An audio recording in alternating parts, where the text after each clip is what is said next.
Hello and welcome guys. This is my Necromancer class. Hope you enjoy. Chapter 51. Even the skeletons were having trouble getting through the silk slime goo mixture, though they were still better off than the leeches. Jay and Anya had more time to fire some spells and bolts now, and began to kill some at the front of the pack. Whenever the leeches got closer, they simply ran until they passed another dead leech, turning its corpse into another sticky slow trap. After sharing some of the silk, Anya was launching bolts with silk wrapped around them, turning the leeches into slow traps as they died, betraying their own kin. Jay was down to his last unstable tooth, so he decided to save it. Out of the 35 leeches chasing them, only 10 remained. Jay knew he could fight them, though he would have to suffer a few bites. The skeletons were bringing up the rear, culling them from behind, while Anya fired bolts from the front. Jay jumped into the fray, killing the leeches as he began to run circles around them. He was lunging in with deadly stabs and thrusts, before jumping back out of the leeches' attack range. With his dexterity and speed,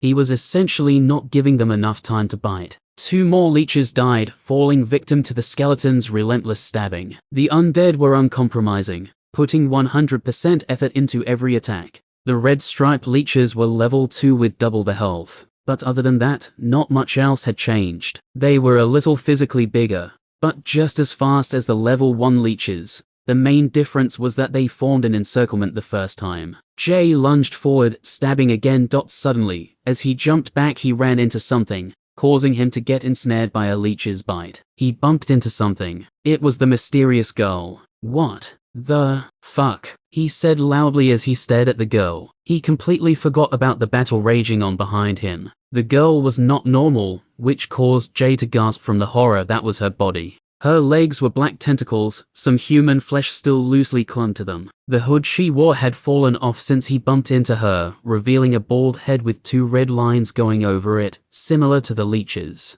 "I told you, you wouldn't escape," she said in an emotionless, empty voice. Since Jay was so distracted, another leech behind Jay had enough time to attack now, biting him on his tricep. Though he didn't notice, due to the anesthetic properties of the leech saliva. 2 leeches clung to Jay from behind as he glared at the girl, holding his sword and shield ready. The little girl had milky white eyes and no pupils, only a red ring which traveled around where the pupil used to be. Both eyes were now widened as they stared directly at Jay. Her mouth had no lips, and was beginning to drool. Jay had a sense of uneasiness as he was about to strike her, but since she clearly wasn't human anymore, he went ahead and slashed his sword right across her face, causing a deep tear across the skin. Her head flicked to the side from the force of his strike, but when she turned back, a black gash appeared where the sword had cut, some red blood trickling out. 0.8. Her eyebrows had an angry expression, while her mouth hole curved into a sort of smile. At least from what Jay could tell. "Shit," said Jay, realizing he had only made her angrier.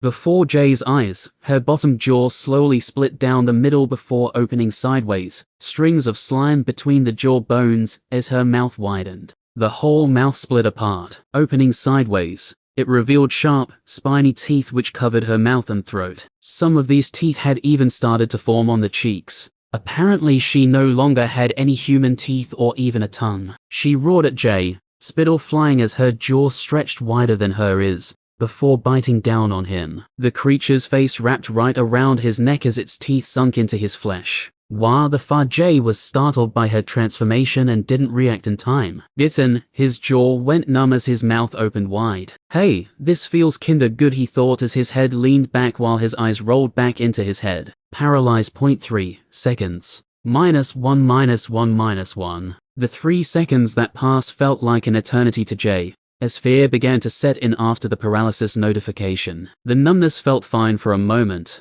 but then he couldn't move. It was like sleep paralysis. As he stood there behind drained, the girl's throat was making peristaltic movements as it drained his blood away. Along with his HP. Finally, a skeleton arrived to help Jay. It was Blue, the skeleton that had been with Jay from the start. Without remorse, Blue plunged its sword into the girl, stabbing through her ribs, her neck and her shoulder blades, rending flesh and bone as it slashed away. Though it did less than 1 damage with each attack. Jay was still being drained by the leeches behind him too, though he hadn't noticed them yet. The other skeletons and Anya had killed 2 more leeches. Only 6 remained alive, including the 2 attached to Jay. Blue's savage attacks helped Jay to mentally keep his head in the fight. After the paralysis ended, Jay immediately slashed at the girl's face again. As he tried to jump away, yet the leech on his arm stopped him from moving any further. He quickly pulled out his last tooth as he charged it. The girl leaned forward again,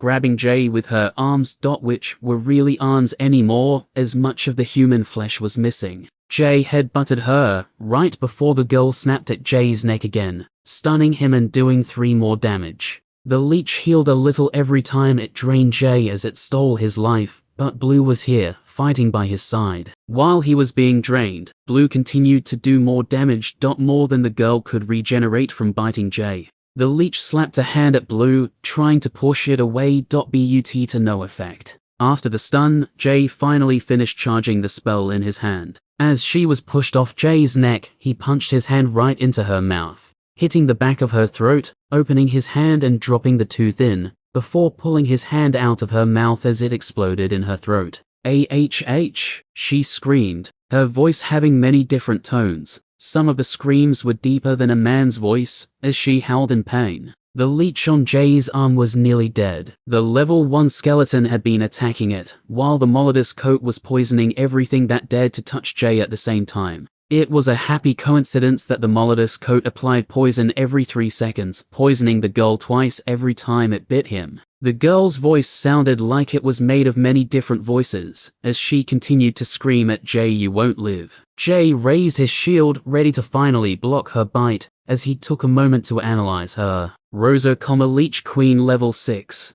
HP 24.2/30. Clade Vision. Sees temperatures rather than colors. Thermal Vision. Anlid body, passive. Its segmented, boneless, muscular, jelly-like body can bend, squeeze, flatten, stretch and twist to extreme proportions, making it hard to wound. Requires a moist environment. Immune to crushing damage. 90% reduced slashing and stabbing damage. Pierce damage counts as stabbing damage. 90% increased damage from fire-based attacks. Devour. The Leech Queen is hungry. She begins to swallow her meal, 1 second channeling time once swallowed. The victim begins to be digested slowly by stomach acids. After the meal, anything non-organic is regurgitated along with excess mucus. 1 damage/minute. Once swallowed, the victim can only escape if the Leech Queen dies. Can attack from inside with 90% damage reduction penalty. Anesthetic bite. The queen bites into you, siphoning blood as she heals herself. 1 damage per second. 0.6 HP heal per second. Paralyze the target for 3 seconds. Local anesthetic. Victim feels no pain. Most creatures will not realize they're being attacked. Mucus movement, passive. Plus 25% speed in mucus. Create royal clan. After consuming enough blood, can create a leech imp, a loyal servant, capable of producing more of its own kind. Yikes, 1 second to channel the devour skill. Jay thought as he stepped back, not wanting to be swallowed. There was a leech still attached to him from behind, stopping most of his movement. It was nearly dead, but still holding on firmly till the very end. He nearly even slipped over onto it as he lost his balance, waving his shield in the air. "Ah, you little bastard." Chapter 52. The bald girl took advantage of Jay being off balance, using the ability he feared the most. Her entire mouth stretched wider than Jay's head as it deformed, her throat and body stretched to impossible proportions. Her white skin cracked apart as a slimy black skin was revealed underneath. Jay was disgusted once more, though he was muffled since his head was now halfway down her throat. Without the chance to escape, the mouth slid down his whole body, working like a peristaltic pump, and Jay was swallowed completely. Strangely, Jay's Molodus coat felt different, thicker somehow. Like it was going into defense mode, it was even noticeable while he was being swallowed. But right now he had to focus on other things. Anya saw Jay's legs being swallowed right after she finished off another leech. "Fuck," she murmured as she dashed over to the Leech Queen. Seeing Jay being swallowed was like seeing her protection go away. He was the one who controlled the skeletons after all, and to Anya, partying with Jay had been the fastest and easiest way to get experience, as teaming up with higher level people would have diminishing returns on experience. and wouldn't really be good for her long-term growth anyway. The Leech Queen couldn't hope to escape now, as her belly had swelled to be 5 times as large as a pregnant woman. She could barely support her weight. Her belly was touching the ground, while her tentacle feet squirmed harmlessly in the air. What creeped Anya out the most was the look of satisfaction on the Leech Queen's face after she had eaten. She seemed to have a light smile on her face, as if she just ate a large feast. Anya marched over to the girl with a stern expression, walking uncaringly through the battle raging around her as she used her unique class skill on the area. Prostrate. An ancient, deep, and wicked voice shook the ravine, as it commanded all to bow down. It was filled with divine authority that would not be questioned. All the leeches, skeletons, and all forms of life bowed before Anya, trembling in fear, a divine fear that reached their soul. Even inside the belly of the queen, Jay was kowtowing. He wasn't willingly doing it, but was under the spell's effect. The queen squeezed around on its belly as it bent down towards Anya, its face now kissing the ground before her. Since it was a psychic spell, it lost 5 health without any damage mitigation, as well as being stunned and controlled for 15 seconds. Anya noticed that all the skeletons and leeches were bowing to Anya. She glared at the skeletons and nodded her head to the side, giving them permission to move. Since even the leeches were bowing down in their own way, the skeletons easily executed the last of them before circling the queen. They proceeded to slash at the queen, but didn't stab at it since Jay was inside. They would not harm their master. Anya stabbed the queen right in her eyes as she taunted it. "How's it feel to be encircled?" she said, prodding it with her sword. Realizing the effect of her spell wouldn't let it talk, she gave it permission. "You may speak," Anya said in a domineering royal tone, though her face was angry. "AHH?" the queen screamed in a guttural raw mercy. "Why? You're a monster. And you swallowed my friend. I can spit him out. Please, have mercy. Do it," Anya commanded her again. After some heaving and squirming, Jay was regurgitated, covered in goo and slime. Anya noticed Jay came out of the leech still kneeling before her, so she quickly released him from her control. Phew. Every time. Jay was pissed as he clenched his jaw, wiping the goo and bile from his face. His whole body was covered in the slime, green, black and yellow-colored slime. He was quite angry, as nearly every dungeon he went into or monsters he fought resulted in his face being covered by decomposing filth. Even his own spells had done this to him on occasion, yet this time his whole body was coated. After everything, he still wasn't used to it, and he probably never will be. Anya gave him a quizzical look, not understanding what his every-time comment meant. But without giving it much more thought, she kicked the Leech Queen as it continued to speak. "I wasn't always like this," she sobbed. "I became this way a few days ago. I couldn't reach a mana conduit in time. The monster began to cry. My parents told me that it was just a myth about having to touch one, that they used them to control people." Anya raised a brow while her face was much less angry now. Before her lay a mutated human that could even be considered a victim. "Overnight I changed, my feet grew tentacles.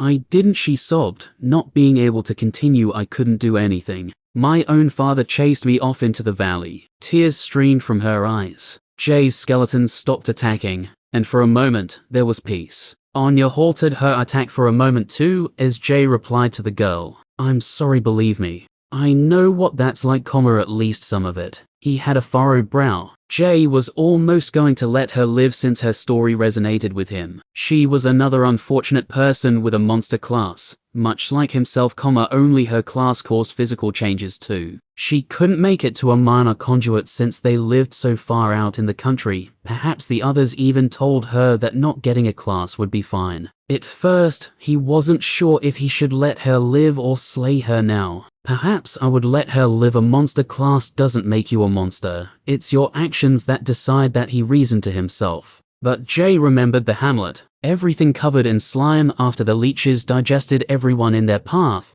her first victims being children. She had no mercy as she swept through the village with a horde of leeches, swallowing children and draining people. Jay made up his mind, having a stern expression as he replied to her, passing his judgment. "You massacred the hamlet, killing everyone. We simply can't let you live. Your actions have proven you to be a monster. Now die as one." Jay was not entertaining her fake tears. After all, he was just inside her stomach getting digested. Anya put a hand on Jay to stop him, but Jay still gripped his sword tightly as he turned to her, only saying 2 words in an angry voice. "Run, Rosa, lies." Anya snapped out of it, remembering the note they read. "Run, Rosa." It wasn't a note to warn someone called Rosa. It was a note to warn them about Rosa, the Leech Queen. They both started stabbing the leech again. Rosa wailed in anger and pain. A sly grin suddenly appeared on the leech's face, even though her eyes were missing. Some white spots appeared around her head. The queen's voice changed from a girl's voice into a deeper combination of voices as it sounded once more. "You will suffer." "She's changing again, Jay. Just keep stabbing. She's nearly dead." Suddenly,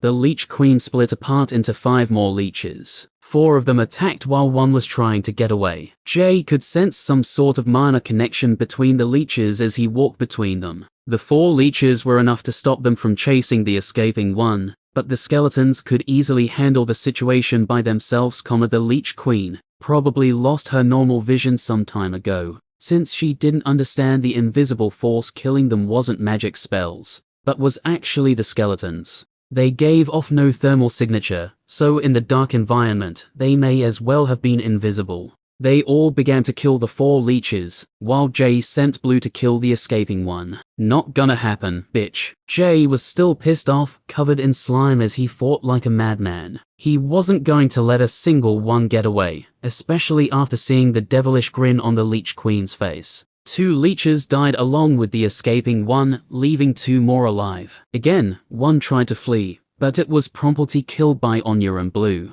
The last one couldn't do anything as it too fell to the sword, though Jay still didn't get any XP. Anya, the light over here please." She brought the luminous orb over, quickly adding more mana to make it a little brighter. He looked over the 5 corpses they had just slain. It was almost invisible, but a small slime trail had left one of the corpses. Jay followed the slime trail until he found what he was looking for. A tiny red leech was squirming away. Chapter 53. A tiny red leech was squirming away. It was short and fat, though was still surprisingly quick. Jay smiled. His guess was correct as he jumped over to it. It tried to squirm a little faster after it realized it had been found. Jay lifted his foot over it, lightly pressing against the leech to stop it from squirming away, rolling it into a ball with his foot. It started doing tiny screeching sounds as it was trapped. With a placid, peaceful smile, Jay said 2 words. "It's over." He then raised his foot up high and stomped down, twisting his foot on it, forming a red paste, its body splattering across the ground. Jay was already covered in filth, so he didn't care about getting more on the bottom of his shoe. Dew was squirting out from under his shoe, while an evil grin appeared on Jay's face, getting bigger as he twisted his heel on it, finally getting revenge for what the leech did to him. 250x. Finally, it's over. "Sneaky little parasite," he said as he stepped off the leech's corpse and rubbed his shoe on a nearby rock. He showed no remorse at killing someone who had clearly lost their humanity. He even enjoyed killing it after it covered him in slime, not to mention what it did to the hamlet, swallowing him made it personal. With a sigh he sat down, mentally and physically exhausted after everything that just happened. That could have been me. I wonder what happened to turn her into such a murderous monster. Was she like that before, or did her class begin to change? Her thoughts. Jay had furrowed brows, as he thought to himself, what's going to stop me from becoming like that? We all have the potential to become monsters, but she went ahead with it. Are my thoughts beginning to change too? He wondered, his thoughts then drifting to his book. The book seems to be logical. Maybe it can keep me centered, grounded in reality. Perhaps my book seems to help to keep me normal, he thought. The book seems to be made to prepare a mind for eternity. An immortal body requires an immortal mind, lest it sink into corruption. I wonder if even a little bit of corruption in the mind, spread across an eternity, can warp and twist even the most pure-minded people into demons. I suppose under the right circumstances, anyone could change. This book is quite valuable when I think about it like that. I suppose one of the only things that stays with you eternally is your mind anyway. Even if there's a little corruption in me, if you spread that across eternity, I would probably become worse than the most twisted, vile monster that Rosa could ever dream of. Anya noticed Jay, starting into the crack of light beaming down from the top of the ravine, with a strange look on his face. Are you okay, Jay? Anya asked. Her voice seemed more soft than usual to Jay. He could tell she was genuine, so he answered sincerely. Me and Rosa, we both have monster classes. I'm just thinking I'm glad I'm not like that. Your actions define you, Jay, was Anya's only response as she sat down for a rest too. They sat in silence for a while before Anya changed the topic. Pretty decent amount of exp, huh? Yeah, won't be long till I hit level 9, smiled Jay, looking at his skeletons. You need to slow down, it's so unfair. Anya joked as she shook her head with a smile. Taking out some water, Jay began washing his hair and face with it, not caring about getting his clothes wet, since they were already covered in slime. The Molidus coat, however, was clean of slime. It had either absorbed it or corroded it away. Jay wasn't sure, but he used it to periodically wipe away his face and hands, the slime disappearing off the coat after a moment. The coat looked slightly different now, having a gold trim around the black buttons, while it had become an even darker green. He remembered that the coat felt a little thicker when he was being swallowed, but now it was back to normal, so out of curiosity, he analyzed it. Molidus's coat, level 2. Molidus's essence, passive. Melee attackers take 2 poison damage over 3 seconds. Does not stack. Consume, passive. The coat feasts on whatever it can find. Does not consume its master's pocketed items. Poison resistance 11%. Description. Acquired after defeating Stench Rat Molidus. Molidus was king of the soap rats, scourge of the stink rat marshlands. Part of the vile rat king's own soul was woven into this coat. He was not yet satisfied with his scourge as he died. His own hate lived on to form this from his own hide, this coat, which now attempts to consume and decay all who threaten it. Dark green with gold-trimmed, round black wood buttons. The collar comes up just below the chin, and the coat goes down, ending just above the knee. Jay secretly smiled at his coat, still washing himself. Congrats on leveling up, he said quietly to his coat.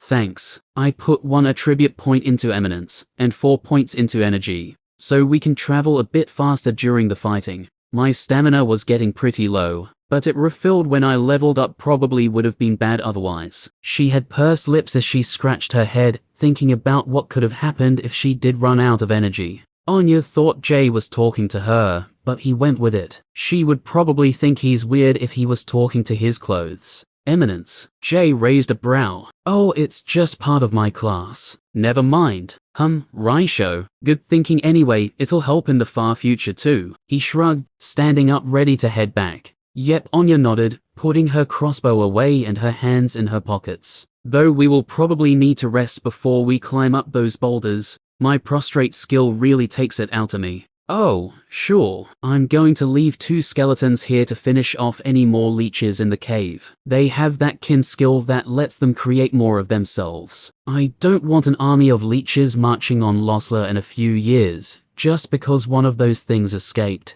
Oh, I didn't notice that. Good thinking. I was treating this like a dungeon, thinking we finished it since we defeated the boss monster, Anya said with a nod. Yeah. This is our first non-dungeon quest anyway. I think we did quite well. Agreed. She smiled. Jay decided he would leave Red and Lamp. Both of them were level 2, so they could maintain their weapons with essence, and Jay also wanted to keep Blue with him since it was level 3. Jay thought about what would happen if he needed them on the way back to Losler or at Losler. At first, he was just going to have them run back when he needed them, but even with their speed, it would take at least a whole day. So he decided to de-summon them, trying something else. First he grabbed their 3 Osane swords and the old shield they were carrying, adding them to his inventory. Jay gathered their precious silt wolf bones and wolf skulls, adding them back into his necrotic ring. Their blue semi-solid bones were the most precious part. After pulling out a bunch of the normal, weaker soap rat bones and 2 soap rat skulls, he shifted his ring back into the normal form. This was so that his raise spell didn't pull out the higher quality silt wolf bones during the resummoning. Since he cut off the supply of the better bones by shifting his ring back to finger form, the spell would have to use the low quality ones that he pulled out, now piled on the ground before him. Red and Lamp were recreated before him, yet sadly were indistinguishable from each other. Jay had an idea, wanting to test something as he had a theory. He created 4 bone daggers out of some normal bone before speaking to his skeletons. Holding 2 daggers in one hand, Lamp, here you go. To Jay's surprise, one of the skeletons stepped forward. So you do know your own names? Huh. Jay was excited about this. The young skeleton didn't have a name, so today was its initiation into the pack. He quickly turned to the level 1 skeleton, the one he hadn't named yet, while making sure Anya was looking, and of course she was. It's not every day you get to see a necromancer summon 2 skeletons. Jay tried his best not to smile as he began the sacred ceremony. Of course, if Anya wasn't around he wouldn't bother. Jay made the small stand before him with its soap rat head facing downwards, submissive to its master. It was a strange sight seeing a bloodthirsty skeleton act like this, and Anya didn't look away for 1 second.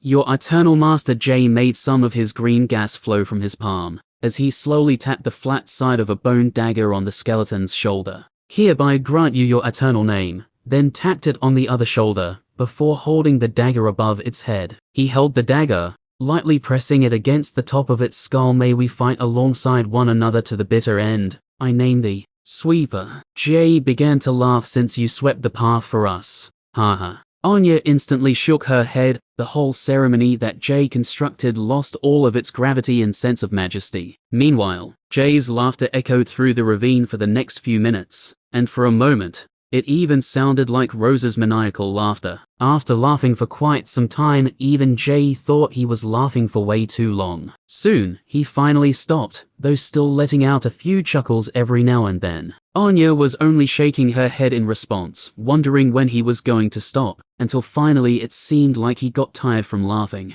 Phew, he sighed. I really have a way with words. Chapter 54. I really have a way with words. Anya only responded with a smile and a head shake. Still smiling and feeling quite pleased with himself, Jay gave the other 2 bone daggers to Red, as he sent them both off down the ravine, sending them on a search and destroy mission. Now the only skeletons with them were Blue and Sweeper. Alright, let's go. They began walking back up the ravine towards the vine-covered boulders. By this point, the trail of light was no longer in the middle of the ravine, but had moved onto the wall, quickly ascending as it was getting dark. Anya took out the luminous orb once more. Can you add some mana?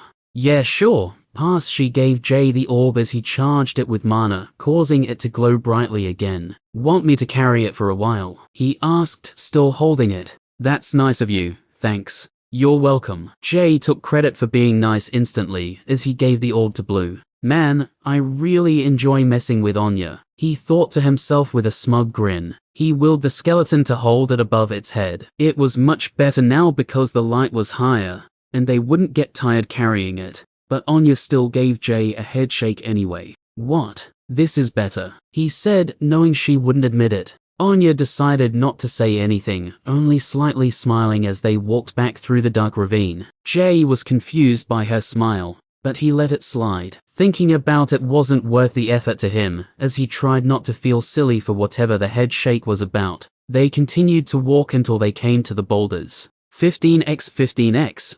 Good thing you sent them, huh? Anya said, getting experience point notifications. Since they were still in a party together, Jay had already begun to get notifications, and was happy with his decision to send Red and Lamp away into the darkness. Yeah, they're professionals, Jay joked, sitting next to the boulder. They had a lot of practice in our own forest after all. Anya sat down, leaning against a thick vine coming off the boulder. Jay noticed Anya was tired, so he made a suggestion. How about we wait 30 minutes and then climb up and walk back? You can rest more in town after. Sure. Let me try to contact Mark, Anya said as she pulled out the communication crystal. Hello, Mark. It took a moment before Mark responded. If I can get this thing working tomorrow, I can hear you, Mark. Anya. Ho, good to hear ya. We were starting to get a little worried. We haven't heard from you for ages. Sorry. We were in a ravine and had to walk along it for ages,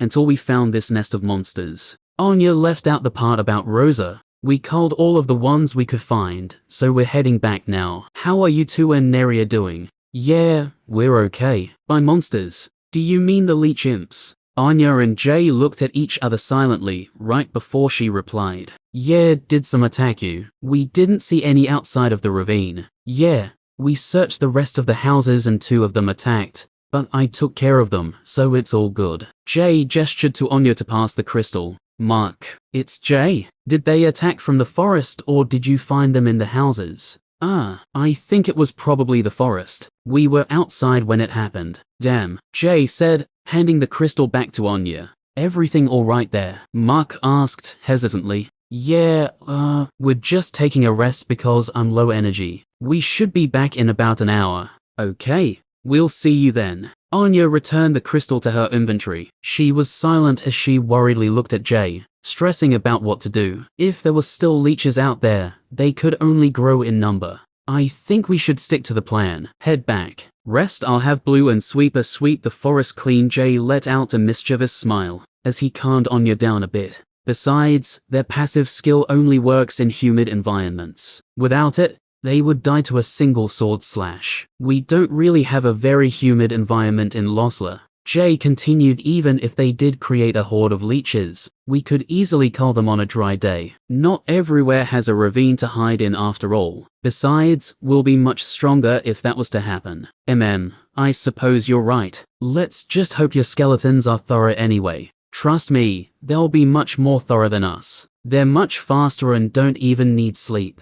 Matheson ran up the hill towards the Adventurer Guild. It was late in the day, and he almost didn't notice it. But as he approached the association, a dark orange orb flew out of the building, heading into the sky and disappearing. Matheson felt an emotional nerve of inadequacy being pinched. Damn it. I will learn magic too. I'll make people beg me to help them, to save them from monsters and natural disasters. He thought as he entered the building to find the dungeon map. Matheson was by himself and have to make a decision about which dungeon he would go into. Since his past experience in the Bearing dungeon, he decided to play it safe. He knew he would be fully reliant on himself this time, and because of all the nurturing afforded to a noble, he himself didn't even know how strong he was. This realization had put a large dent in his pride, but not large enough for him to stop looking down on others and treating people like garbage. Stink Rat Marsh, located southwest of Losler. Matheson squinted at the board in the Adventurer Association, planning his night training trip,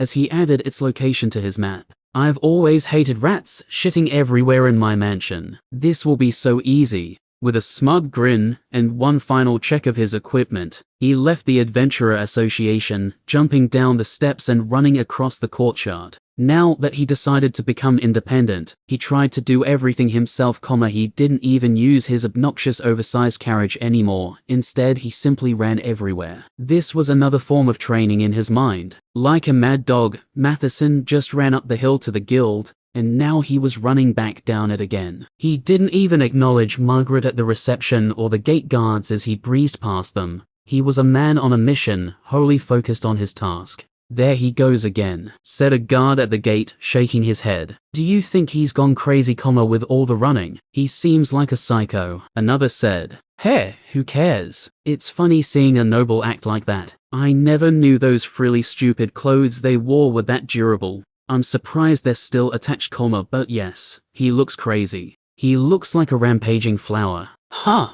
Those frilly little clothes aren't scaring anybody. You would think he's a madman rather than a noble. Another guard laughed. The guards laughed together as they watched a trail of dust make its way down the hill, though they made sure the young noble was far enough away before mocking him, of course. Even though they were in a small country town, they would still be punished for mocking a noble. Matheson sped through Losler. He would have become the talk of the Snacaravan Inn if more people saw him, a disheveled, sweaty noble. Thankfully, he didn't stop once. Not many people saw him speeding through the town. He exited the south side of town and ran along the road before heading into the bushes. There was hints of a path made towards the dungeon, as there were broken twigs and squashed bushes, telling him that other people had been here recently too. As the sun went down, Matheson reached the dungeon entrance. He took a moment to stretch before going in. I'll try to meditate for a while to get my energy back. It's too bad I can't train this the same way as my body, but I'll sense the mana soon. All I need is time and willpower. Matheson was still having a hard time trying to understand mana. His class had a higher mana amount than most other melee classes. Since he couldn't sense it, he could only channel his efforts and anger into his workouts. But this wouldn't work for sensing mana. It required a quiet and calm mind, something he hardly ever had, and something he was yet to learn. 3 hours passed before his energy was full again, waking up to complete darkness as the sun went down ages ago. Finally, he said, with a hint of anger. Chapter 55. The sun had already gone down when the military escort finally arrived in Losler, carrying torches and orbs, which formed a small worm of light moving through the forest. Many of them were weary from the journey. Some of the soldiers brought bad attitudes with them as they were behind schedule, after having to fight a treant hectopod in the forest. It wasn't necessarily a hard creature to kill. It was more that it was hard to catch. The military escort was quite small, as they had only stopped at 2 other villages before coming to Losler, though the soldiers with them were enough to deal with things in the forests. Currently, the escort was made up of 10 soldiers being regularly hounded by 2 officers, and following them like lost sheep were all the adventurers who joined them from the previous 2 villages. There were about 20 of the new recruits so far, most of them looking weary from the journey too. They didn't enter the town, but instead marched up the hill on the east side of town towards the Adventurer Association. As they arrived, an officer approached the Adventurer Association gate guards. Military recruitment escort, Southern Regiment, under authority of His Majesty requesting shelter. He handed the guard a scroll with a thick golden-colored wax seal on it. The guard then quickly ran it into the association building with it. After a moment, the guard came back out with Michael walking behind him. Michael stood at the front door of the building as the guard rushed back to the gate. "Shelter granted, come through, sir," the guard said as he stood to the side of the floating boulder gate. The military escort began walking through the gate. Since it was night time, it was easy to see the threatening blue glow coming from the mana veins, coursing through the floating boulder gate, and a blue gleam shined off the officer's armor as he walked through. The soldiers and adventurers entered one by one, followed lastly by the second officer. Sullivan had made sure some makeshift fireplaces had been built up for them as they set up their tents and camped in the association's courtyard. The men and women were of course separated into opposite sides of the yard. Women were allowed to serve in the military in this world, as their classes weren't diminished in power, though they usually got dexterity or ranged base classes, rather than strength melee base classes. This wasn't their choice, but was due to the mana conduits. No one gets to pick their class after all. Of course, this wasn't a rule as there were many women who were prodigies with the sword, they were just very rare. Some even got unique melee base classes, while others trained endlessly and acquired a second class, though the latter was even more rare than the former. Michael watched as the 2 officers used their 10 soldiers to coordinate everything. They had done this for the past few years in many different villages, so they were quite proficient at setting up a campsite, and it showed. It wasn't long before there were tents set up along with some bubbling large pots of stew on various fires. One of the adventurers floated around the camp on a floating metallic golden disc, while another created a chair from the earth. Most of the adventurers were melee types though, which didn't have such abilities, and were limited to chatting around different fire pits, while the soldiers had their own fire pits. They were all chatting and quite lively compared to the soldiers who sat around quietly and stared into the fire. It seemed like they had seen the horrors of war, and weren't enthusiastic to say the least. The 2 officers, seeing that things were in order and that the adventurers were behaving, walked to Michael at the door. "Michael," he nodded, "we're behind schedule, so we'll be gathering the recruits tomorrow and leaving at lunchtime." This officer had met Michael every year for the last few years, and remembered his name, though he wasn't one for idle chit-chat. "Very well. As usual, we have prepared 2 rooms for you. Come inside." "Thanks. Also, this package was sent for someone called Villada. Usually we don't do deliveries, but there was extra money in it. Anyway, here you go." He took out a small package from his inventory and handed it over. Okay, thanks." He grabbed the package. It was wrapped with noon leather, a type of anti-magic material. The wrap of leather was held together with a red ribbon. Apparently it was quite an expensive purchase. It would definitely be sealed with some form of anti-tampering magic, so the soldiers wouldn't have tried to take a peek inside. Wonder what that crazy mage ordered this time, Michael thought as he put it into his inventory. Michael promptly showed them their rooms, and they soon settled in. The Adventurer Association unofficially competed with the military for recruits, but ultimately they both served the monarchy. The adventurers dispatched threats within the borders and provided dungeon resources, while the military enforced the borders. This allowed the officers' rooms, while the soldiers all slept outside. Of course, they had different ranking systems and could not give direct order to one another without a special document, similar to the one the officers presented at the gates. Because Sullivan was already expecting the military escort, Michael didn't go upstairs to tell him. All Sullivan had to do was look out the window to his office and see the soldiers after all. Sullivan preferred to not interact with the military anyway. 15x. 2 more leeches died, whether they were in the ravine or the forest, Jay wasn't sure. He simply couldn't determine which skeleton killed them. After Anya had rested, Jay and Anya climbed up the vine-covered boulders and began their walk back to Mark, Kel and Neria. The sun was setting as they began to walk along the ravine, and it went down completely before they began hiking back up the hill towards the hamlet. When they arrived, Anya had to use the communication crystal again to find them, as they had moved into a different building. Kel and Neria were playing upstairs, while Mark was guarding the upstairs hallway. Neria was diligently searching through the toy box of another child, though she had a frown, and even some hesitation, while looking through the toys, as she knew the child who owned these toys, a child who was no longer with them. Mark casually squinted at the stairs, his sword raised as Jay was walking up the stairs. Jay was surprised at how bored Mark seemed to be. He almost looked disappointed that Jay wasn't a monster. "Hey Jay, welcome back," Mark said, seeing Jay walk up the stairs. It was dark by now, but Mark and Kel had gathered all the luminous orbs from the other houses and distributed them all in this one, so they could easily see them. "How are you two?" "3. We're okay. We were about to have dinner and then put Neria to bed. Nothing much happened here." Good.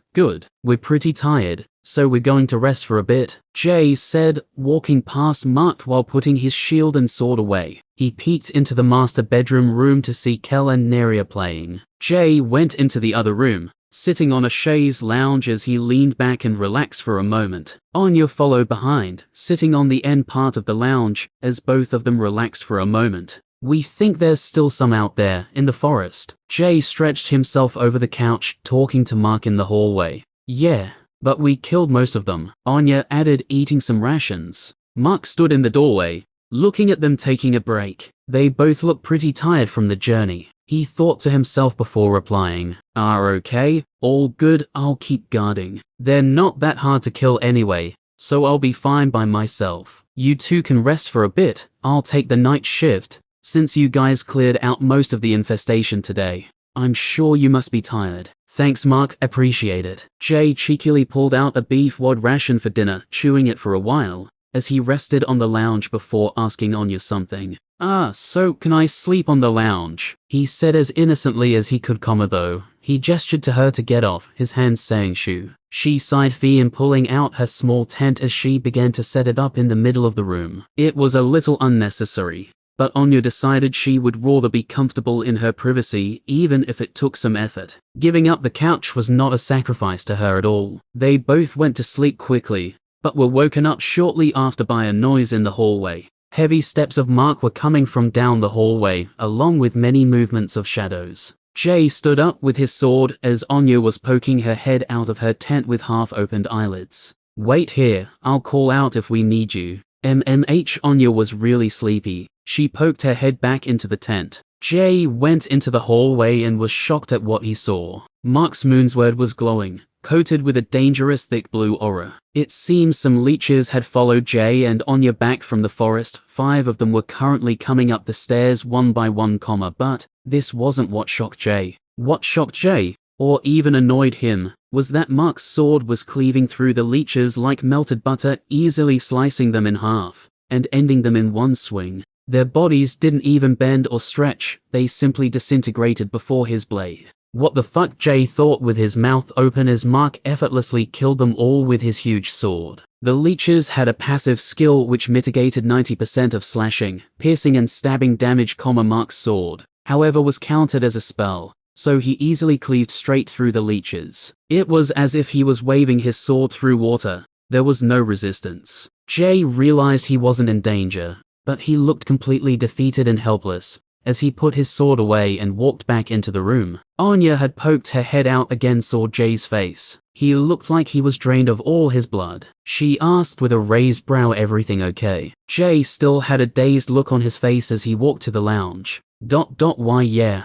fine. He sat on the couch, deciding not to tell Anya. Are you sure? Yeah, everything's fine. Perfect. I'm going to sleep. Jay had enough. Okay then. She pulled her head back in her tent and went to sleep. We could've just taken Mark's shit. He could have done the ravine by himself. Jay thought to himself, trying to get to sleep while he closed his eyes. One single fucking swing. He slowly shook his head. This is a joke. He stopped himself from laughing at his own misfortune as Anya was trying to sleep. We could have just sent Mark to this village alone, he thought as he rolled onto his other side on the sofa and went back to sleep, or at least tried to. He was quite annoyed as he clenched his teeth. It's fine, we'll go back tomorrow. I doubt we'll be fighting something like that again anyway, Jay thought, not seeing the irony as he himself had an unfair class. Eventually, he fell to sleep sometime later after his thoughts drifted to something less painful. Chapter 56.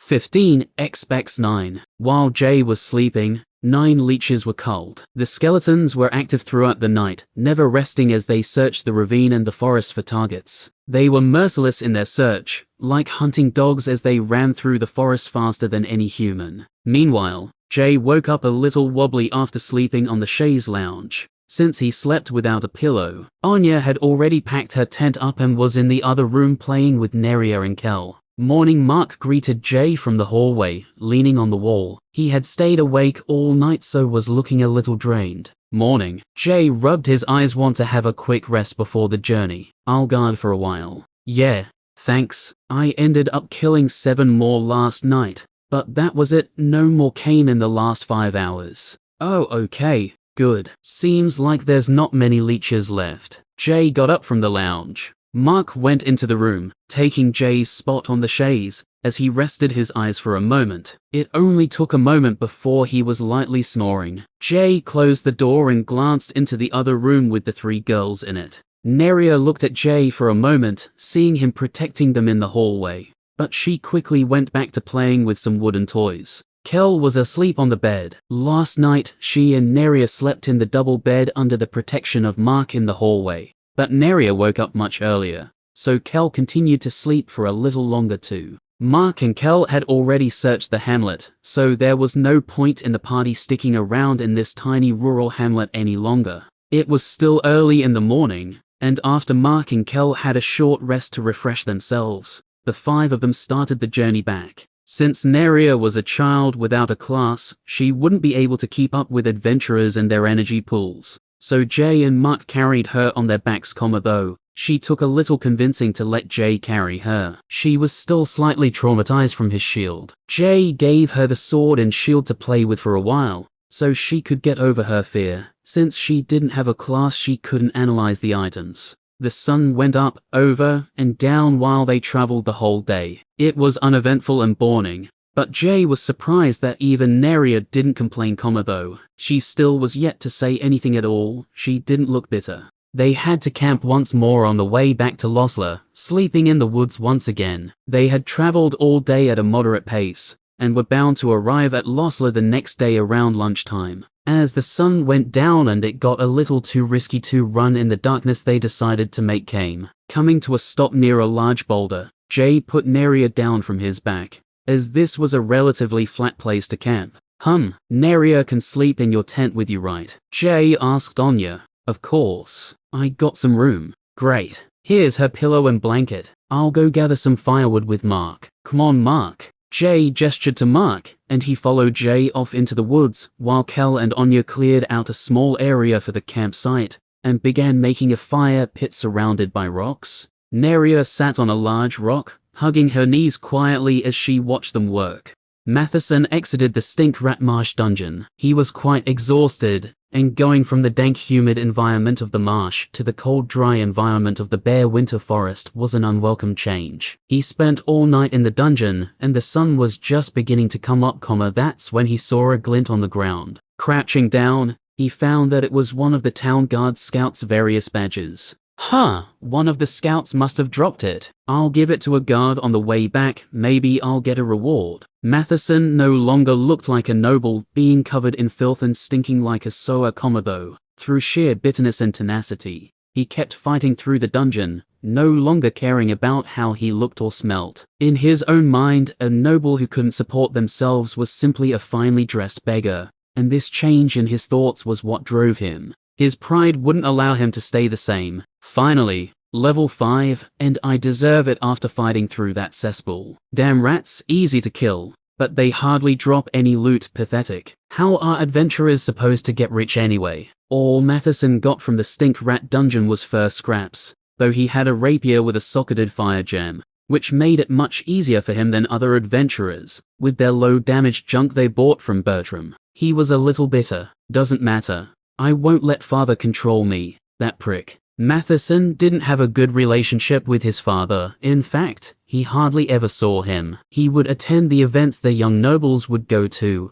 and his father went about his business, making deals, and for the most of his life, didn't even live in the same mansion as Matheson. This of course led to Matheson doing what he wanted, without giving any of his actions a second thought, as there was no one he would answer to. A little dissatisfied, he began to run back to his mansion, still training hard even after the dungeon, as he began to drain the last of his energy. The south part of Losler came into view. He saw a guard standing there as if he was looking for a monster, but upon seeing Matheson covered in the same filth that Jay was, he promptly ran to another part of the city. Not a monster, my job here is done. The night shift is over. If I run fast enough, I won't be able to smell him, thought the guard as he ran away. The guards usually received tips about monsters, though this was another false alarm. Whenever he remembered Jay coming back to town, he felt like he could almost taste the vomit from his memory. That day, they had a report of a monster approaching too. Even Michael the guard captain came to see, but it was just an adventurer going to the level 1 dungeon. That day was different though,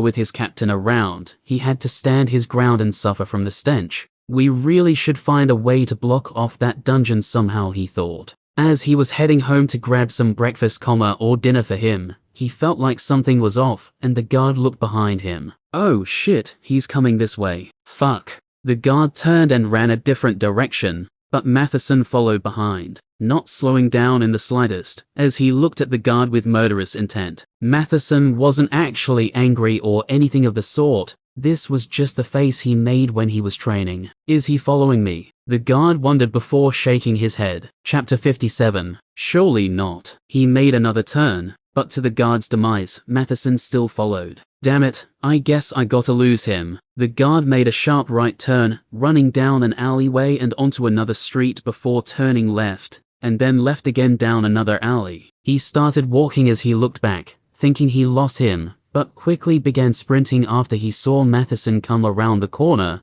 who was just as fast as before. Shit. What's wrong with this guy? I don't care what he wants. I won't talk to him. The guard ran to the east of the village, making random turns through the streets and houses. He even hopped over a fence and crossed a field, running straight through a fog of mist sheep. What the fuck, he's still chasing me. Even across some farmers' fields. Damn it. I just want to get a meal and go to bed, but I won't be mentally scarred from that smell again. Anything but that. The guard suddenly had an idea, and he smiled to himself smugly while hopping over another fence. They were in the west part of Losler now, so he ran around the outskirts of the village to the north side of town, and crossed the bridge, before heading directly to a place inaccessible to civilians, the barracks. This was a small building where guards had meetings, equipped themselves as well as rested from their duties. Sleeping here was free, but it was not ideal, and many of the guards had their own homes in Losler. Many of them were civilians of Losler before their employment,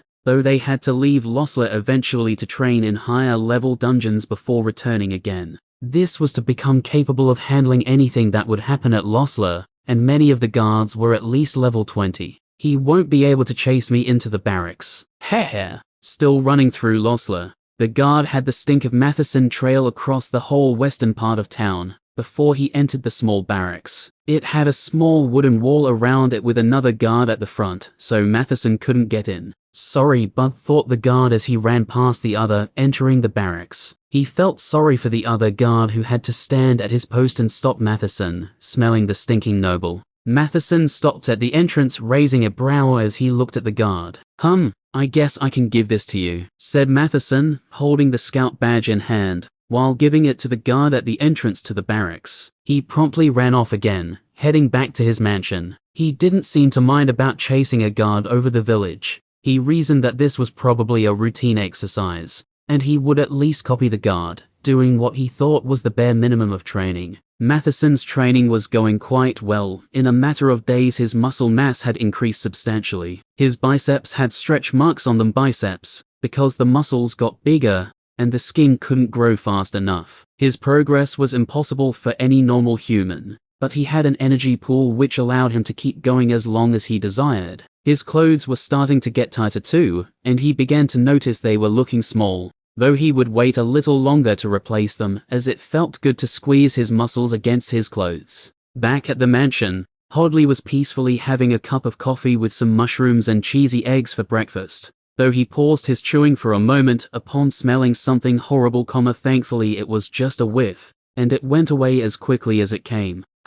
Weird. He leant forward and smelt his cheesy eggs, they smelled fine. So he went back to eating as he enjoyed his quiet breakfast, watching a few birds fly between trees outside as they collected worms. He chewed his warm food with contentment. Suddenly the door burst open and a stinking man covered in filth entered. It only took a moment for the whole room to fill up with the same stench. Hoadley, run me a bath, then prepare me a breakfast feast. Hoadley nearly fell out of his chair, startled from not only the young master bursting into his room, but also from the stench. Yes, sir, he said, gripping his chest as he quickly stood up and left the room to prepare a bath. What a horrible way to start the day, being yelled at out of nowhere, he thought, filling the bath with water and lathering in some soap. And it was worse since I wasn't expecting it either. I had my guard completely down. I was even feeling peaceful for a moment. Damn it, he sighed to himself as he took a deep breath in, but I won't let something like that ruin my day. I've been through worse after all, he encouraged himself. Plus, maybe I'll be able to go back to the capital if Matheson becomes independent. That's right, it's not him I'm serving anyway. He's just a horrible person I have to be around for the time being. It's not permanent. I work for his father. Hoadley took out a communication stone and contacted the head chef. The young master is back. Prepare a feast, a dinner feast. He was awake all night, so this will be dinner for him. Yeah, will be about 1 hour. Thank you, Hoadley said to the chef. Hoadley sighed again. How come even the people under me are rude to me too? I'm polite to everyone no matter their status. He shook his head before he tested the water with his hand. No, I'm not letting myself sink into self-pity. Not today. I'm polite because of the person I am. It has nothing to do with the person I'm polite to. Besides, I'm too old for these silly feelings anyway, he thought as his spectacles were starting to get foggy. Hoadley had to encourage himself like this nearly every day. No one else would. He wasn't sure if he was either getting used to the world seeming to be against him and treating him poorly, or if he was actually being worn down, little by little, piece by piece. The bath was a multi-ruby bath type, so it heated much quicker, but the water still took time to fill it. After the temperature was right, he went to tell Matheson the bath was ready before returning to his meal. The room was stinking and his breakfast was cold. Much of the oil had run out of the eggs, making the whole plate greasy and gross. Why? Hoadley looked at his food. Did he plan this? He wondered as he sat down. Matheson's timing was perfect, frightening the old man when his guard was down eating breakfast. But right before he could even get halfway through his plate, the meal was ruined, not just because of the coldness, but because of the smell which Matheson brought back, still lingering on. He opened a window and finished his meal anyway, not letting the food go to waste. He knew things would get harder soon, as Matheson would be around less and less, meaning the mansion's budget would decrease. After bathing then eating like a king, Matheson went to bed, sleeping until midday before he planned his next outing. Chapter 58. In the courtyard of the Adventurer Association, an officer was looking over a crowd of adventurers who would soon be joining the military. These were the new recruits from Losler, and Michael stood by the officer's side. The second officer was sitting behind a desk outside as he recorded their names, level, class, and that they were from Losler Village, before making a report for the other officer. According to our records, there is usually more. You have been saying the script right? The officer inquired of Michael. Of course, Michael smiled, pulling out a note as he used an overly enthusiastic voice, so enthusiastic that it sounded almost sarcastic, as he began to read it before the officer. Working in the military is an opportunity to serve your country, your king, and achieve greatness. You will be given the proper training to achieve your potential and become a brother among many. He put the note away with a shit-eating grin, knowing that he read it with the most dull and boring voice he could muster. When he initially read it, the officer sighed HMMH, very well. He could smell Michael's bullshit from a mile away. There were going to be 2 more as well, but they are on a short mission. We'll be sending them at our own expense directly to a military hub, Michael added. I see, good. Everything's in order, so we'll be leaving in a few hours. Okay. If there's anything else, speak to Margaret at reception. Michael pointed to the building. Thanks. We'll see you in a year then, said the officer bluntly, looking at the other one as he made a hand sign, signaling him to start getting the soldiers to pack up. The soldiers began to herd the adventurers, getting them to pack up first, before they put their own tents away, dismantling the various cooking objects over the fire pits, and filling in the holes. Other adventurers did the same while one of them flattened the earth again. Before leaving, he had made himself a whole dirt house to sleep in, to the envy of some of the other adventurers, though a few befriended him as they thought they could get an advantage by being his friend. Villador walked into his office, ready to start another day of research. Oh, he raised a brow, seeing a black package with a red ribbon around it sitting on his desk. Oh, realizing what it was, he was excited, a little too excited for an old mage. Finally.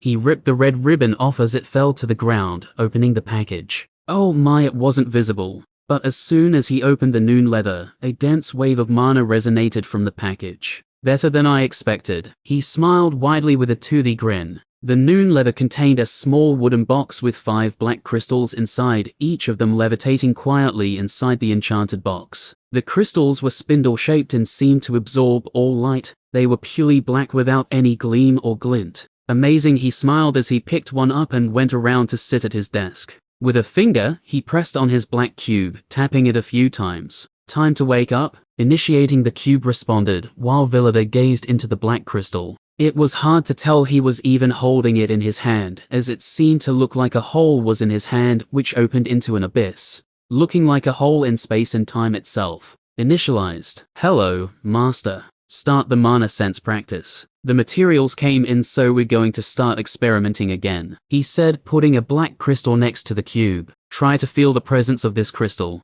Yes, Master. Beginning routine, Villador put the other 4 crystals into his inventory. I'll keep adding them until it works, then if not, I'll even try building them into the cube itself. But that will be a last resort. By now, Villador had almost spent his life savings on making this black cube. He had not only sunk money into his black cube project, but his time, effort and energy. The cube was at first his retirement plan, but soon he realized that it would give him enough power to rival kingdoms. The cube was meant to absorb ambient mana and convert it into its own body structure and fuel source. Villador believed that its body could grow endlessly larger, learn magic, and even use its own body to fuel spells. The only problem was that it couldn't sense mana, which was a necessary step to absorbing it. For the time being, Villador had to channel his own mana into it to keep it alive. Originally, Villador studied materials in the capital city. He was part of a research branch of mages which operated under the safety bearers. Much of the research was classified, as it would be too dangerous in the wrong hands. This was the same group that was responsible for creating materials with anti-magic properties.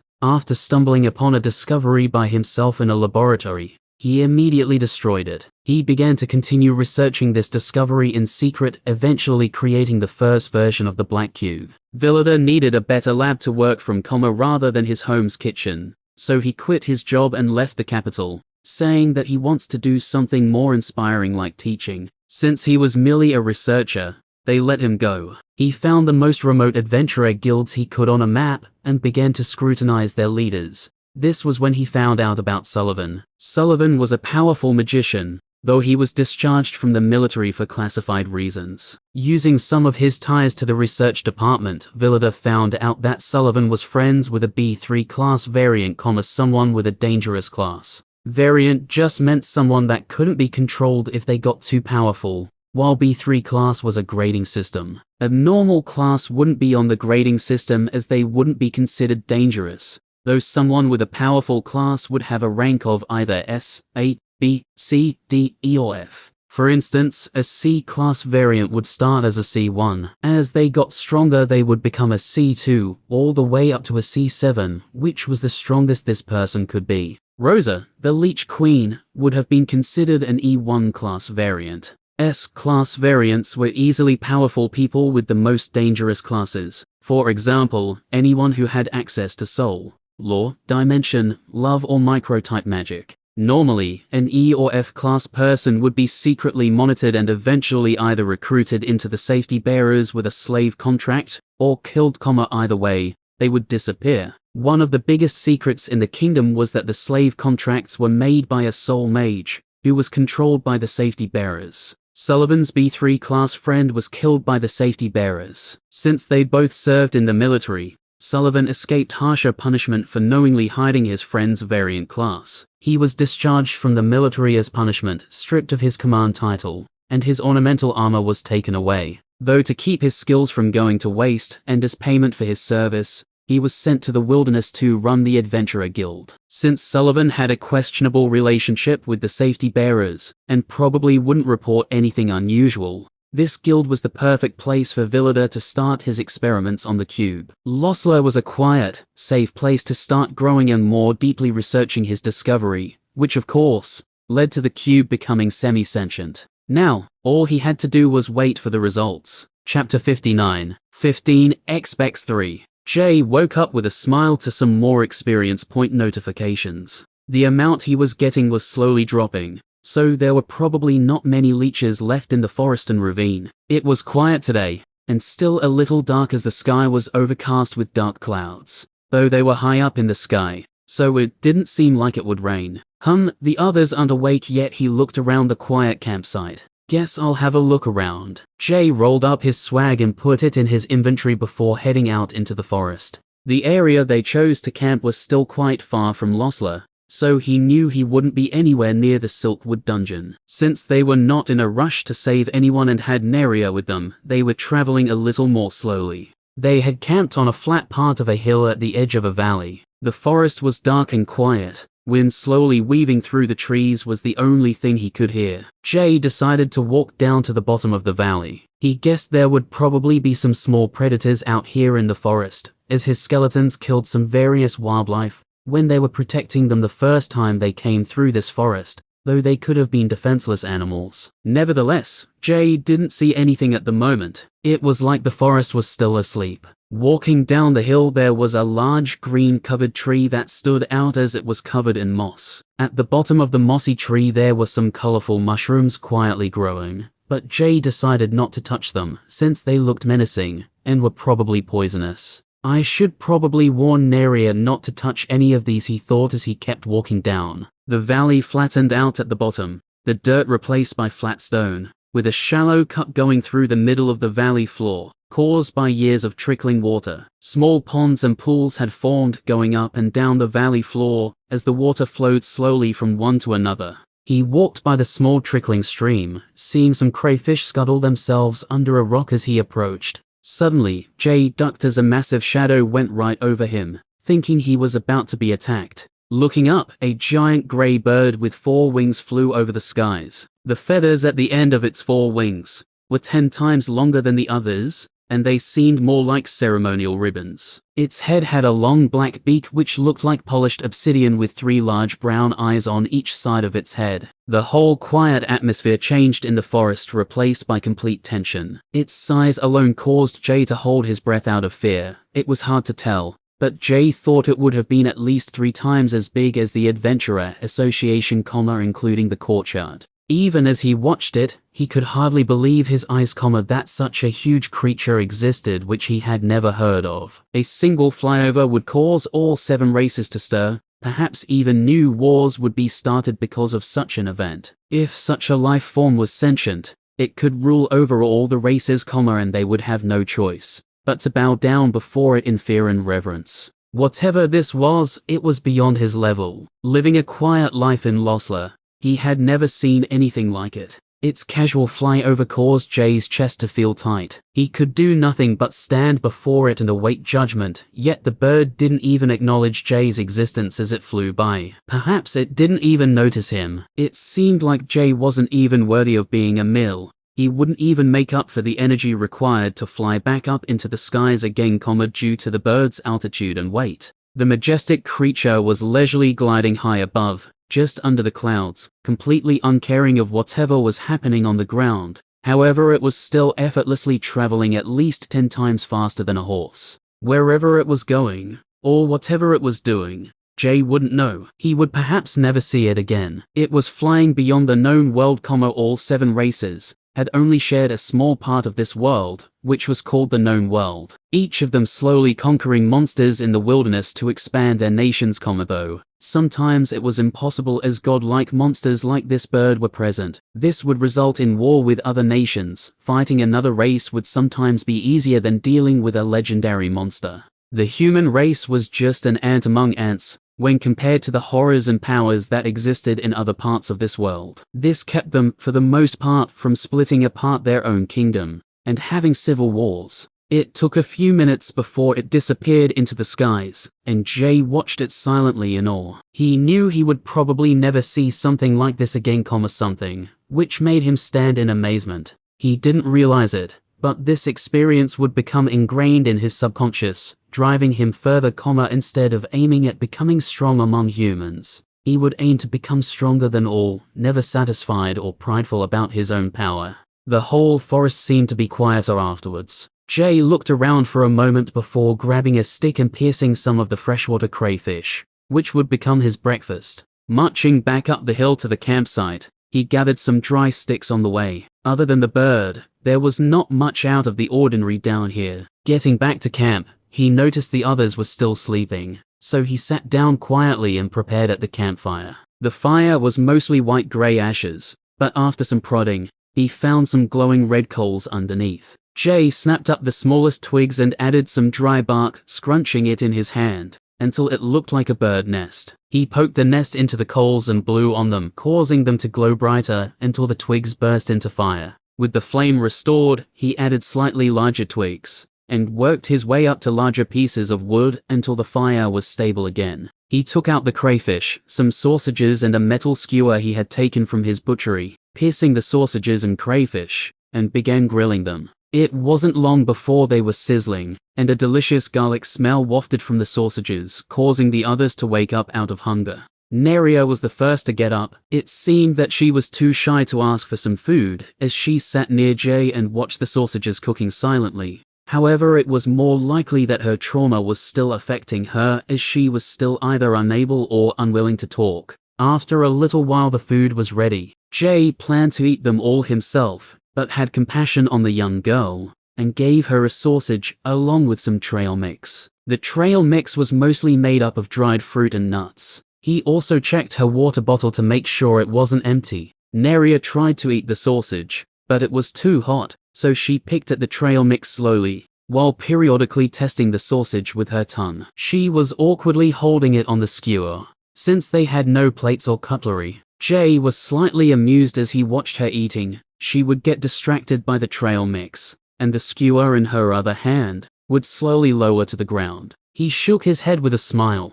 "Don't let the sausage get cold," he would say before it got too close to the ground, needing to say this a few times, so that it didn't get dirty. He patiently did this a few times before it was cool enough for her to eat. By now, the others had woken up and were preparing a meal for themselves. "Thanks for starting the fire," Mark said as he pulled out a pan. Mark had pieces of meat cooking on a pan, while Kel added some grey mushrooms to the same pan. Anya had a muffin, which somehow wasn't stale. She ate it while boiling some water for a coffee. They all chatted together as they had breakfast by the fire. and their conversation made the forest seem a little warmer because of it. Mark mentioned that he must have slept on a stone as he cracked his back, while Kel talked about a weird dream she had which involved all of them running a race around Losla. Jay and Anya mostly talked about different tactics they could have used to slay the leeches, if they had more time, but joked that tactics don't matter when they could have just sent Mark in by himself.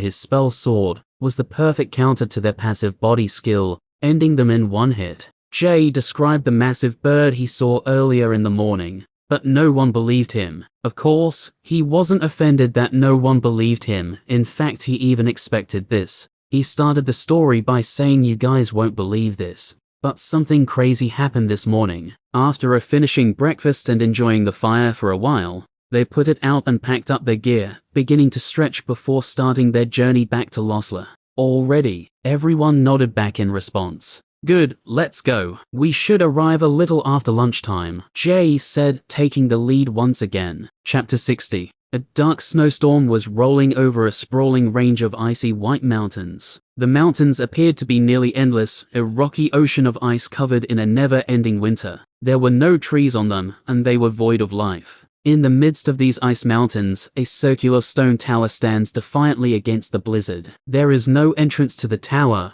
no hatch on the roof, and no iron door. Its only features are two spade-shaped windows on each side. From inside the tower, a dim glow radiates through its iron glass windows, the warmth inside concealed from the storm. A fireplace consistently crackles away, while an empty wooden chair sits silently before it. A series of fire pokers stand near one side of the chair, while on the other side, a small blackwood table hosts a golden bowl, a decorative crystal glass, and a bottle which was half filled with a dark brown alcohol. Set next to the bowl, various large paintings hang around the room, most of them depicting warm sunny environments. On the other side of the room, a staircase which leads down deeper into the tower, has a desk next to it. Sitting in a studded leather chair behind the desk, a bald man with spectacles and a great black beard sits. His robes are loose and majestic, with patterns of green, gold and blue trailing over them. The blue colors of the robe periodically move as if they're ribbons waving in a gentle wind. He watches over a magic quill as it writes for him.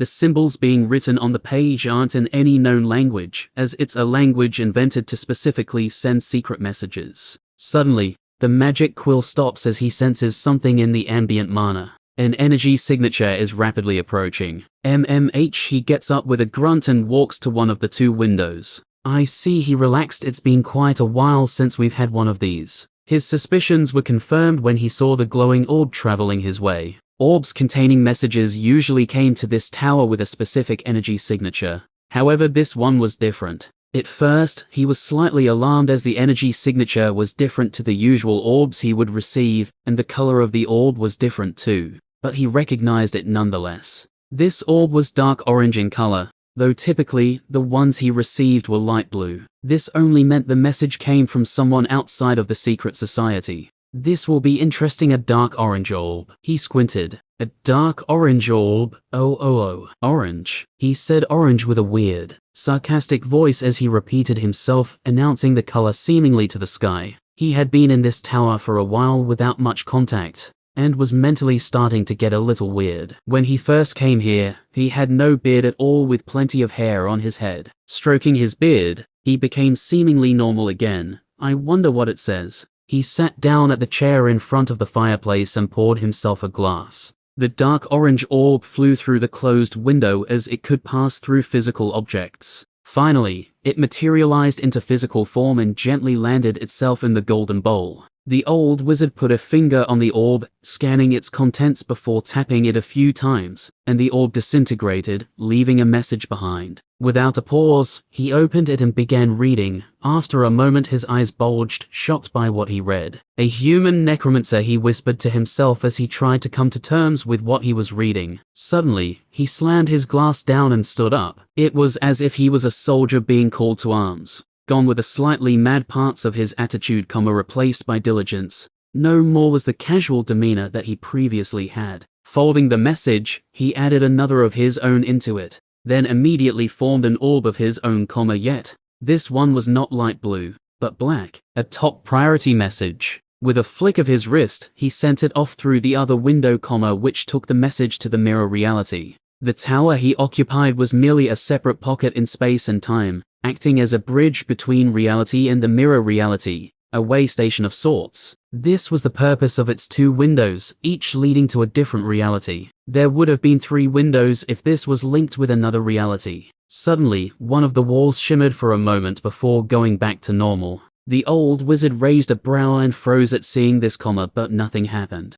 Must have just been a distortion of some sort. Perhaps it was due to the different message type. He went back to his desk and continued to work. A smile appeared on everyone's faces as they saw Losler coming into sight, and each of them picked up their walking speed a little. "That's our home," Kel said to Neria, who was walking by her side. Since the path near Losler was actually a flat path and not just wilderness, they stopped running and let Neria walk for the last part of the journey. Neria didn't say anything, but her eyes looked bright and curious as she looked at the town. She had never left the hamlet before, and before this, 7 houses were the most buildings she had ever seen. Losler was considered a small country town, but it still consisted of nearly 1,000 houses, each differing in size and shape. "Let's take her to the Adventurer Association. They'll know what to do with her," Jay said. "Sure," Anya quickly replied, an unofficial representative of the association. She didn't let the others see it, but she was feeling a little tense, as she still hadn't told her father about Kel having to go with Mark's escort. She made a promise she wasn't sure if she could keep or not, though. She didn't see the harm in Kel going to anyway. "Me and Jay can take her. You guys can go home and rest. It's been a long journey. I'll update you about the escort when I find out the details." "Oh, okay. Well, thanks for the quest. It was nice grouping with you two," Kel said, before giving a warm smile and a hug to Neria. "I'll see you soon. Take care of Jay and Anya for me." Neria smiled back and nodded, hugging her back. Mark smiled at Neria, but didn't say anything. This was his way of saying goodbye. "It was good. Thanks for the opportunity, Anya. Maybe we'll see you at the Snacaravan sometime." The two walked off into Losler, but from the direction they were going, it was clear they were heading to the Snacaravan Inn to get lunch, and for Mark probably a few beers. Anya grabbed Neria's hand as they made their way to the association. Jay walked up the hill alongside the two girls. "So, you said the reward would be good," Jay remembered as they passed the spot where he accepted the quest.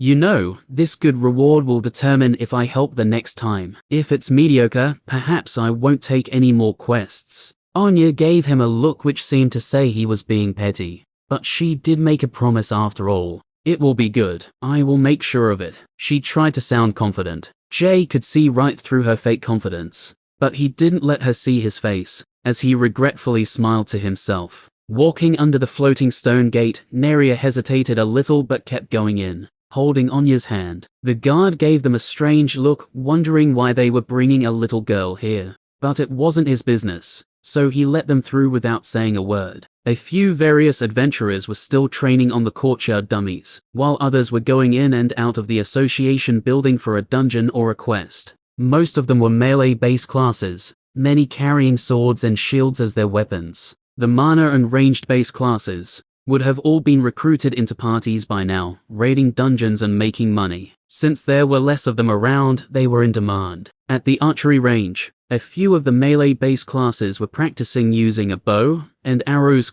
they looked awkward, but with enough diligence it would pay off. After enough training they could get a subclass and merge their melee class with a ranged one. For instance, a tank class could practice with a whip and become a stone snare, using a whip, sword and shield, combined with aggression pulling skills. They could keep a monster pinned down and fighting with them, while their party members focus on doing damage. Neria got distracted looking at the people training in the courtyard. The whole environment was a little overwhelming for her. The Adventurer Association was as large as her hamlet after all. "Come on, Neria. Let's go in," Anya smiled, patting behind her shoulder. Chapter 61. So we ended up killing the Leech Queen Rosa, but we didn't tell the others about it. Anya was in her father's office, going over the quest details with her father, after she left Jay and Neria downstairs in the care of Margaret at reception. Upon hearing that the whole hamlet was massacred, Sullivan had a remorseful look on his face for a moment before replying. "I see. It's good that you didn't mention Rosa to the others. We don't want an investigation by the safety bearers. Where is Jay and the girl now? With Margaret, he took all Neria's stuff from her room, so he's probably handing it all over to Margie. Anya looked at the bookshelf in Sullivan's office, as she remembered something. I also promised you would give Jay a nice reward for the quest, not just the quest payment price. Sullivan half smiled at his daughter's antics. I see. Sullivan intertwined his fingers as he put his elbows on his desk. Tell him it will be ready by this afternoon, and to keep information about Rosa a secret. It would be better if he forgets about her. Better if you both do. Anya could feel her father's piercing eyes looking at her. Sure, I'll tell him. So what are you going to do with Neria? I'll talk to Margaret. We'll figure something out. Perhaps Alevo can care for her once he recovers. He still has to be told that the hamlet is gone. It will be some time before either of them will be useful. Good. I'm going to have a rest before I start training again. Sullivan nodded as Anya left the room before he swiveled in his chair and looked down at the adventurers on the courtyard. Now what to get Jay? Sullivan started calculating in his mind. Sending him away will be part of the reward, but I'll add something else. He's too powerful, so maybe some sort of utility type item. Perhaps even a promise would do, a promise to help him with something in the future. That seems a little flimsy though, and I won't be tied down by a promise either. He probably won't want something as simple as a sword anyway. He doesn't do much fighting by the sounds of it. Sullivan rolled his tongue in his cheek as he thought for a moment. After some time, a slight smile appeared on Sullivan's face as he thought of something perfect for Jay. Something that wouldn't make Jay stronger, but would also be useful for him. Yes, he smirked, those will do nicely. It's okay, honey, we'll take care of her. Margaret smiled at Jay from behind her glasses. Jay, Neria and Margaret were in a small private room in the association. Jay put the last wooden toy he had in his inventory onto the floor next to Neria, before heading to the door with Margaret as they left the room. I'll be back soon, stay here okay? She said to Neria as she closed the door and turned to Jay. Now, let's see what we can do about your reward. She went back to reception with Jay in tow. Okay? So the difficulty of the quest, type of monster, time, urgency. Margaret started speaking to herself as she went over a few documents behind the counter. Here we are, dear. Thank you for your service. Margaret plonked a bag full of gold coins on the counter in front of Jay, 340 glistening pieces to be precise. Thanks. Jay smiled as he took the bag. By Jay's estimate, this quest was worth it, and far more lucrative than grinding in a dungeon. He got to get experience points, and get paid for it. Plus, if he found anything valuable on the quest, it was his to keep, though the monsters didn't drop anything valuable this time. However, if they did, he would have made even more money. I was told Sullivan has a special reward for me too.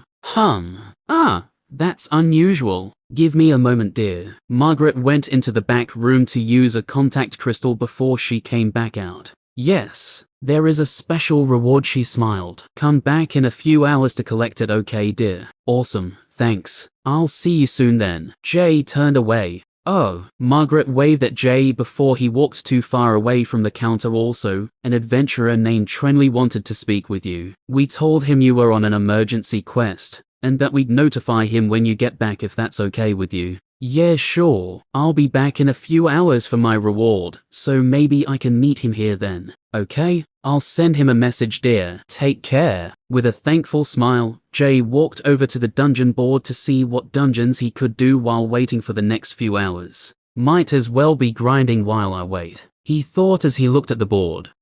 He thought to himself as he looked over the dungeons. Something simple would be good. The skeletons are still all a few days' journey away at the hamlet, but I'll just resummon Red and Lamp. Red and Lamp were Jay's level 2 skeletons, and were still in the ravine hunting leeches back near the hamlet, though Jay had no experience point notifications for a while, so the ravine was probably clear by now. While Jay was in the ravine, he resummoned these 2 skeletons using soap rat bones, while sticking the semi-organic silt wolf bones into his inventory. The soap rat bones were weaker, so he didn't care about losing them. This way he saved the precious silt wolf bones, so when he resummoned them using these bones again, the soap rat bones would be left behind in the ravine, but this was fine with Jay, since he considered them trash compared to the blue bones of the silt wolves. It was like comparing wood to iron. One was much stronger and could easily destroy the other. Looking over the board, he decided on a level 3 dungeon. It was way too low level for Jay, who was level 8,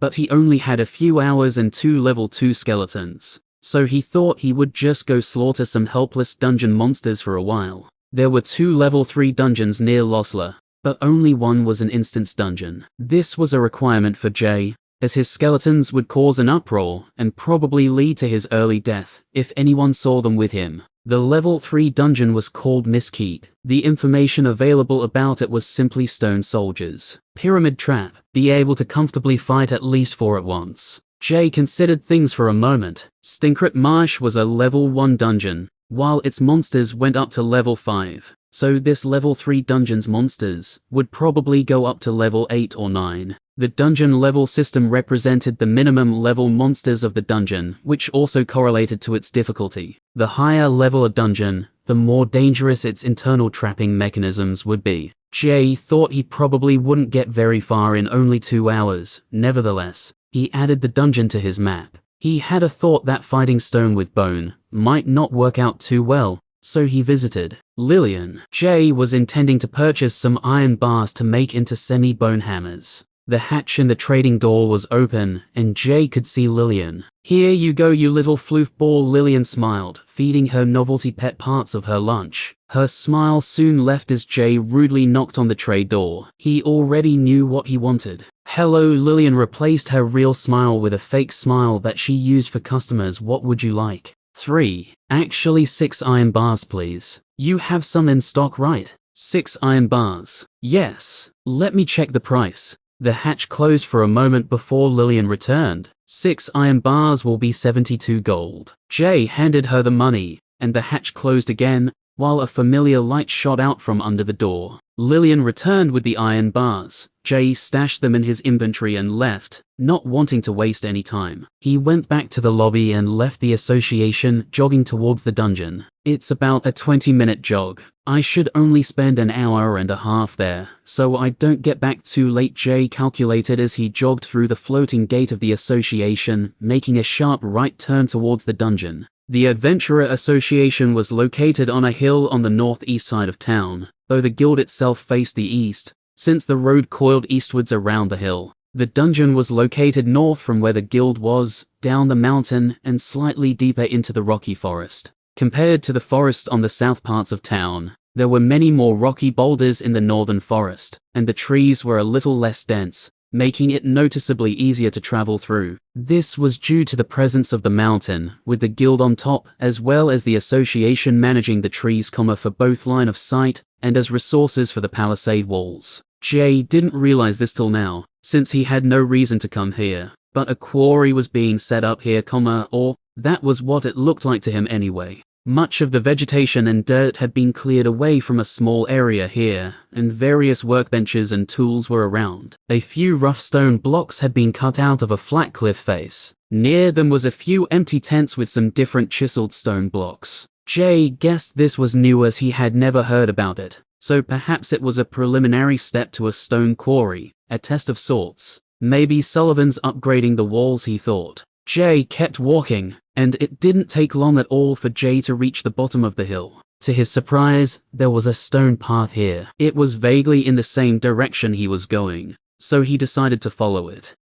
Useful path. It led him straight to the map marker. It must be part of the dungeon's entrance. The path came to a small compound with a broken down stone wall. It seemed like the ruins of a stone tower that used to have quite a thick stone wall surrounding it, though both the tower and wall were crumbled. There were 2 stone statues at the front of the wall. They were 7 foot tall, towering over Jay, and clad in thick stone armor with huge stone swords, kite shields and T-visor helmets. Oddly, the statues both looked brand new, as if they were chiseled yesterday, and placed here overnight. They were quite contrasting to the destroyed tower they were protecting, which was mostly just a toppled pile of stone blocks. A few other adventurers were here too. Some were having lunch together while others were strapping their armor on more tightly, as they prepared to enter the dungeon. Strangely, no plants grew within the broken down walls, no grasses, moss or even insects. It was only cracked and dried out soil. The only thing living inside the walls were Jay and the other adventurers. Someone spotted Jay and went to greet him.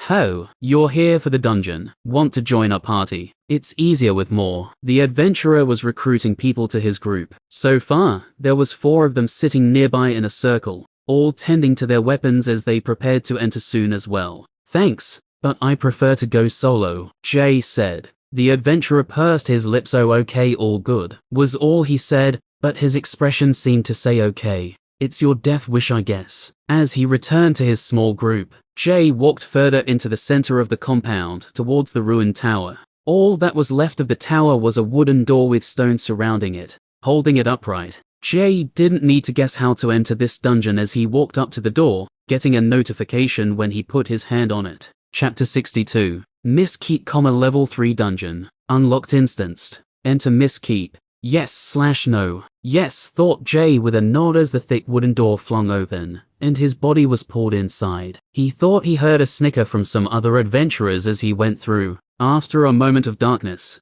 he found himself in an empty black desert, standing on more of the dried out, cracked soil. There was no life around, everything was desolate. The sky above crackled with thunder and dark. Heavy clouds slowly rolled over as they stretched into the horizon, though no wind blew. A few blackened tree stumps littered the earth around him. It was as if he was in a forest that had been drained of life decades ago. After looking around for signs of anything, Jay soon found that nearby a toppled statue had fallen next to an old road, both of which were almost non-existent at this point, as they were being lost to time. Its degradation was so bad that took Jay a second look to realize it wasn't just a pile of rocks. After checking through the statue rubble, there was nothing of interest. "Guess I'll follow the road." The dirt path led up a small hill, and reaching the top gave Jay a view which made him speechless. Before his eyes was a stone kingdom, though it had been completely destroyed. Every building was in ruins, and every building was in rubble. All that remained standing tall were a series of black stone pyramids, each bigger than the last, going off into the distance. They had sets of pillars at their fronts that led to each of their entrances.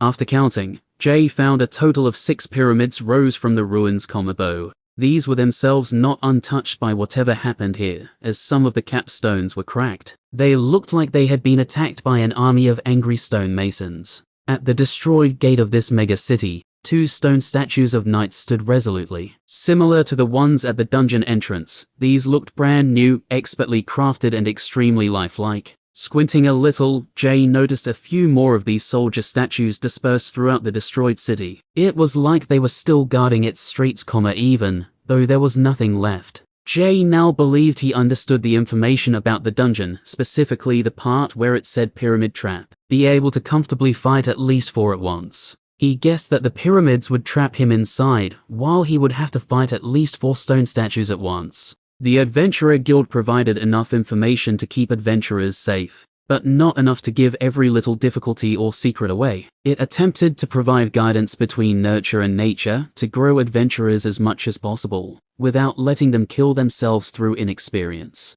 Of course, they wouldn't be responsible if you died anyway. At the entrance of the destroyed stone gateway of the city, the stone statues didn't move or even appear to have eyes, though it was hard to tell behind their thick stone helmets. Jay thought he should be cautious anyway. Heading back the way he came, he went down the hill until he was out of sight of the destroyed city. Jay shifted his ring into the orbital form, summoning Red and Lamp using the Silt Wolf bones. No one saw this, but their skeleton bodies in the dark ravine near the hamlet collapsed immediately as they were resummoned into this dungeon. Just recharged their swords with essence, and as he was about to hand them over, however, he then put them back into his inventory. Swords probably won't do much against stone, he said quietly to his skeletons. We can do better than swords anyway. He smiled as he sat cross-legged, assuming his crafting position. It's hammer time. Jay had purchased 6 iron bars, so he would create 1 hammer for himself, 4 for each of his minions, and 1 spare hammer left over for emergency.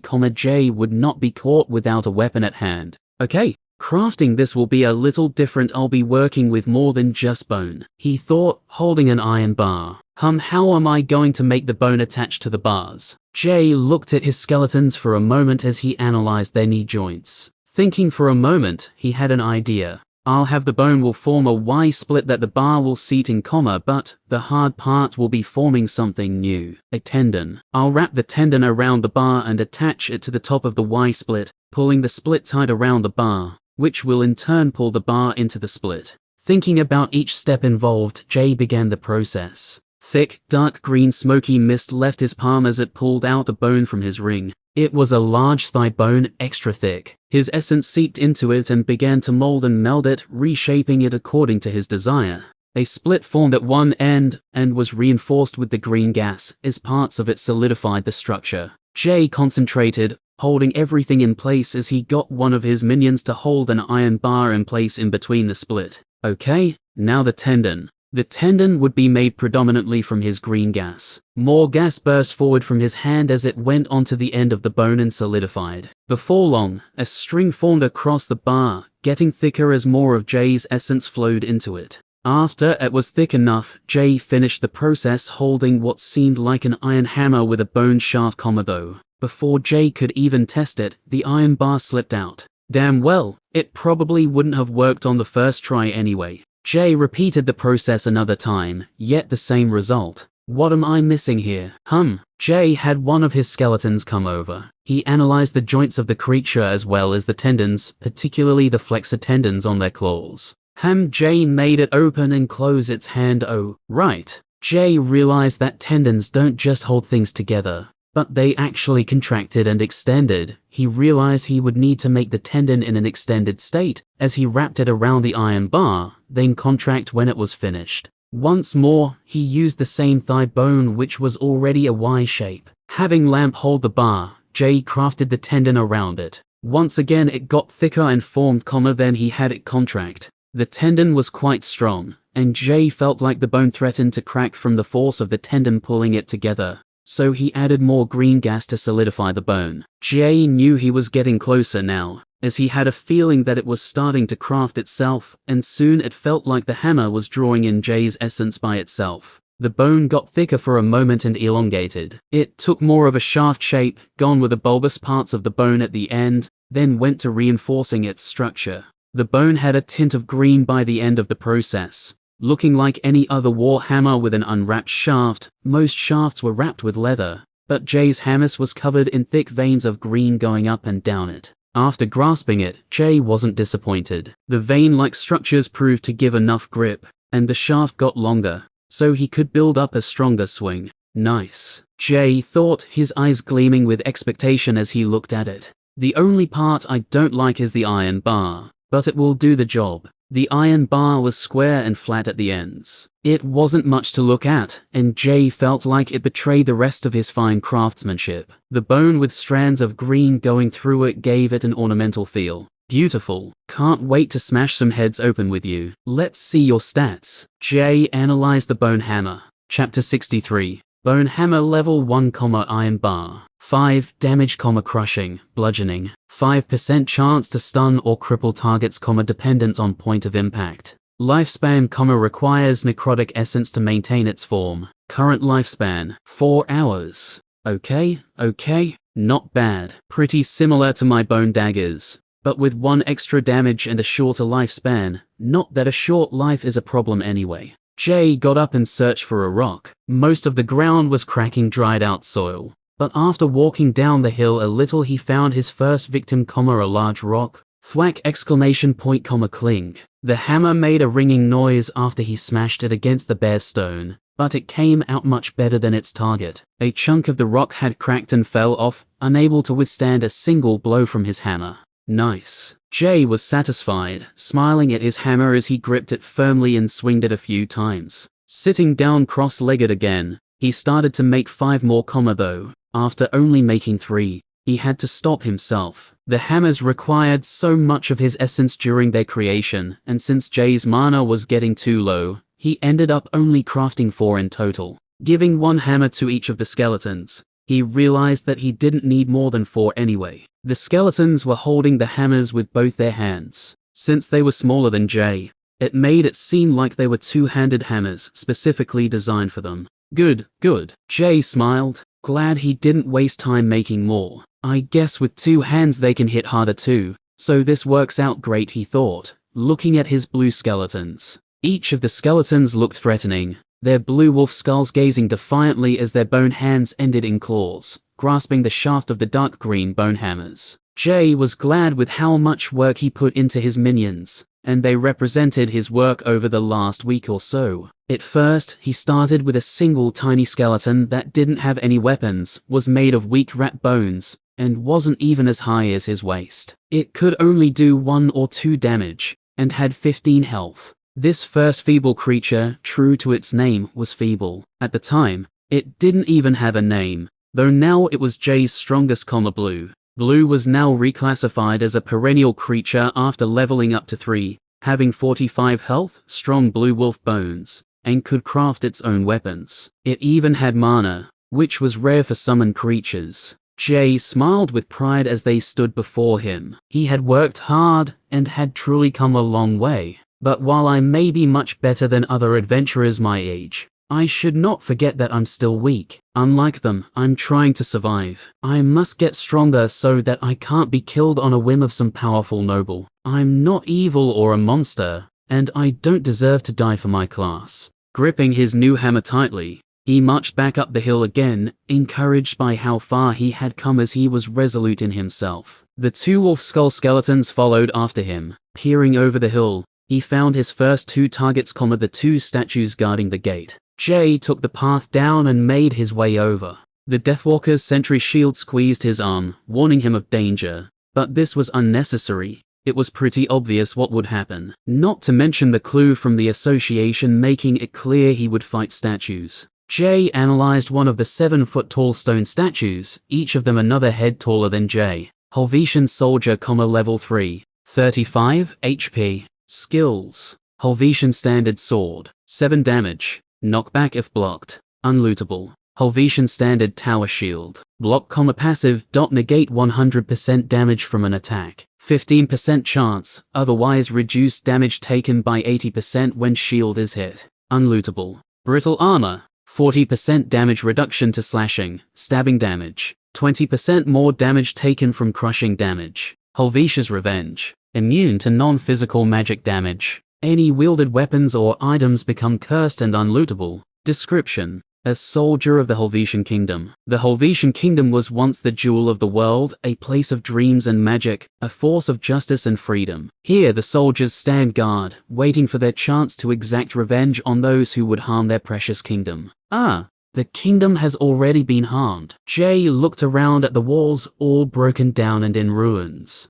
You guys had one job, Jay mocked them. The statues began to move, responding to either Jay's taunt or his analysis skill, he wasn't sure, but now it didn't matter. They both power walked over with heavy steps, creating thud noises and cracking the ground from their sheer weight as Jay prepared himself with his minions. Jay had the minions go to each side, preparing them for a flanking attack. He was going to have them attack the soldiers' ankles and legs, while he would act as the bait. Jay was counting on their heavy weight helping to crush their own ankles. The first stone soldier lunged, swinging his massive stone sword through the air. Whoosh! It created a sound as it swept through the air, passing over Jay since he crouched down at the last moment. This was when Jay had his minions launch their attack. Before he could stand up, the second soldier's sword came directly at him, thrusting sharply. Jay didn't have enough time to dodge, and the sword went right through his stomach and out the other side. Shlu. -7. Mana burn, 0.5 mana per second for 5 seconds. Close quote.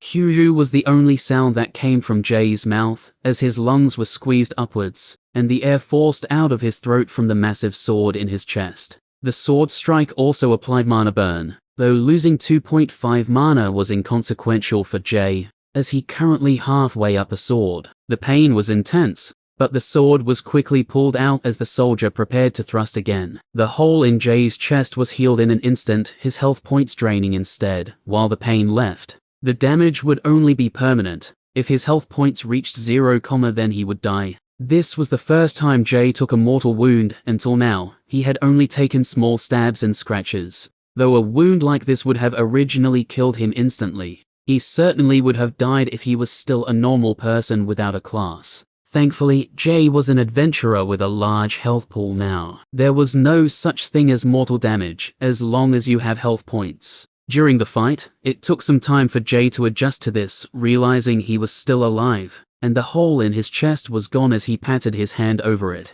Damn it, glad I put lots of points into vitality, he thought as he stepped back and rubbed his chest. What the fuck, he thought, as there was no hole. Whoosh. He ducked another sword swing which flew over his head, then he promptly rolled to the side. Shrew. The second sword made a different noise, as it was thrust through the wing, directly at the same spot where Jay was just crouching. The minions were attacking the ankles of the warriors by now. Chunks of rock and cracks were forming. Clink. Jay dodged a few more times before finally, with a loud ring, the ankle of one of the soldiers was blasted apart. The first soldier fell to the ground, leaving only the second standing. Jay had both his minions focus on the standing one, while he stopped dodging and put in some work with his own hammer. Cling, cling, cling. After the soldier's legs were crumbled, the three of them went together, ganging up on the second soldier. Jay smashed at its head, removing a cheek plate off of its stone T-visor helmet. The minions were each focusing on its ankles still. Soon it turned around with a swing of its sword, hitting Lamp. Lamp offered no resistance to the sword, as it was sliced directly across its abdomen. The skeletons were light and the sword was heavy, so of course, Lamp completely left the ground. Lamp went fucking flying. Jay almost laughed. The level 2 skeleton made it almost halfway up the hill that they just walked down. Their light skeletal bodies couldn't contend with a huge stone sword after all. I guess they can fly, Jay thought with a chuckle as he turned back to the soldier and smashed the back of its head with his hammer. 6 damage. Stun, 1 second. That's all I needed. His eyes gleamed with ferocity. Jay dropped his shield and held his hammer with 2 hands, high up behind his head. He stepped closer to the soldier and brought it down swiftly like an axe on a chopping block. The stone soldier couldn't even grit its teeth to brace for the impact, if it had teeth anyway. 12 damage, critical hit. The rest of its helmet crumbled away, falling off as the soldier turned back to Jay with another swing, but this was an obvious move. Easily dodged by Jay, it only gave him more time to smash its head in again. 12 damage, critical hit. 40x. The stone soldier died. Sploy. Ah shit. Jay looked down, a sword was thrust into him again. The first stone soldier, who was on the ground, had managed to crawl over and pierce Jay's left side, the tip of the stone sword sliding right under his ribs. Fucker. -7. Mana burn, 0.5 mana per second for 5 seconds. Jay's health replaced the open wound as it dropped by 7, little bastard. Red watched as Jay was attacked, and responding to its master's pain, it jumped over to the stone statue, bringing its hammer down on the soldier's spine. The soldier couldn't do much from the ground, this sneak attack was all it had left, so it was quickly destroyed by Jay and Red. I should have just ended it when I had the chance. That was a little silly, Jay thought to himself. He was more calm now, as he beat its rocky brains open with a hammer. Lamp returned from the hill just as the last stone soldier died. 40x. Jay healed it using his restoration skill.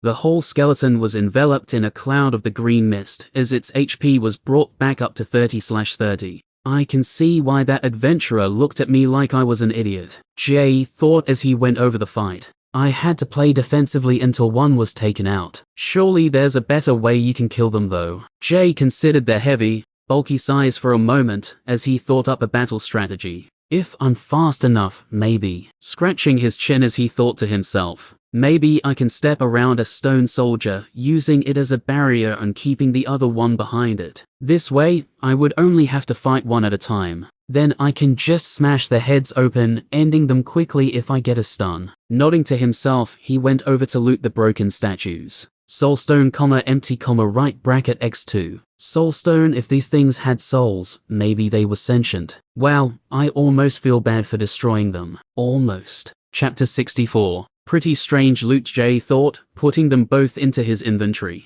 I wonder if I get different loot because I'm a necromancer or technically a monster. He wondered as he walked past the broken stone gates. So far, the soldiers have not dropped anything useful for Jay. Maybe I should have chosen a dungeon with more bones. I really should get more silt wolf bones at some point. The stone warriors didn't drop anything except empty soul stones and rocks, both of which were completely useless to Jay. All the buildings he walked past were crumbled and broken, completely unidentifiable at this point. He couldn't tell which were houses and which were shops. Whatever happened here left no buildings standing. The streets were paved with large, polished, black obsidian stone slabs that had blue mosaics covering them. Though much of the street slabs were covered by debris, Jay could tell that this would have been quite a magnificent and wealthy civilization at the height of its existence. Jay walked towards the first pyramid structure. It was covered in polished black obsidian similar to the streets. While the first pyramid was smaller than the others behind it in the distance,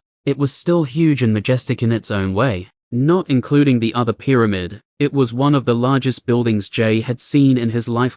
He was merely a butcher living in a small rural village after all. He crossed by another intersection when something caught his eye in a nearby ruin. He squinted at the gleaming light coming from the ruin. Surely it's not a trap. Approaching whatever caused the gleaming light, he had his shield and sword ready.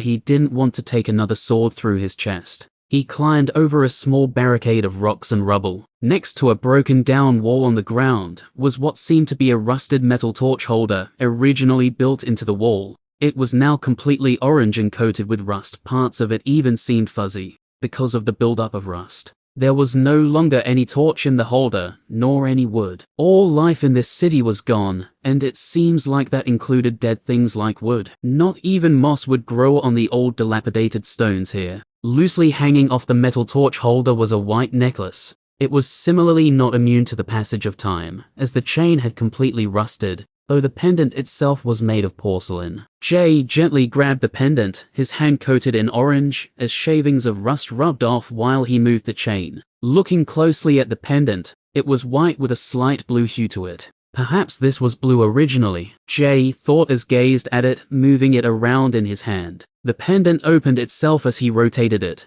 Whatever the clasp was made of had disintegrated long ago. Some black powdery ash fell out, disappearing in the air before it could reach the ground. Oops. Holding the open pendant, he brought it closer to inspect it. It was hollow inside. Whatever it was holding had decomposed a long time ago.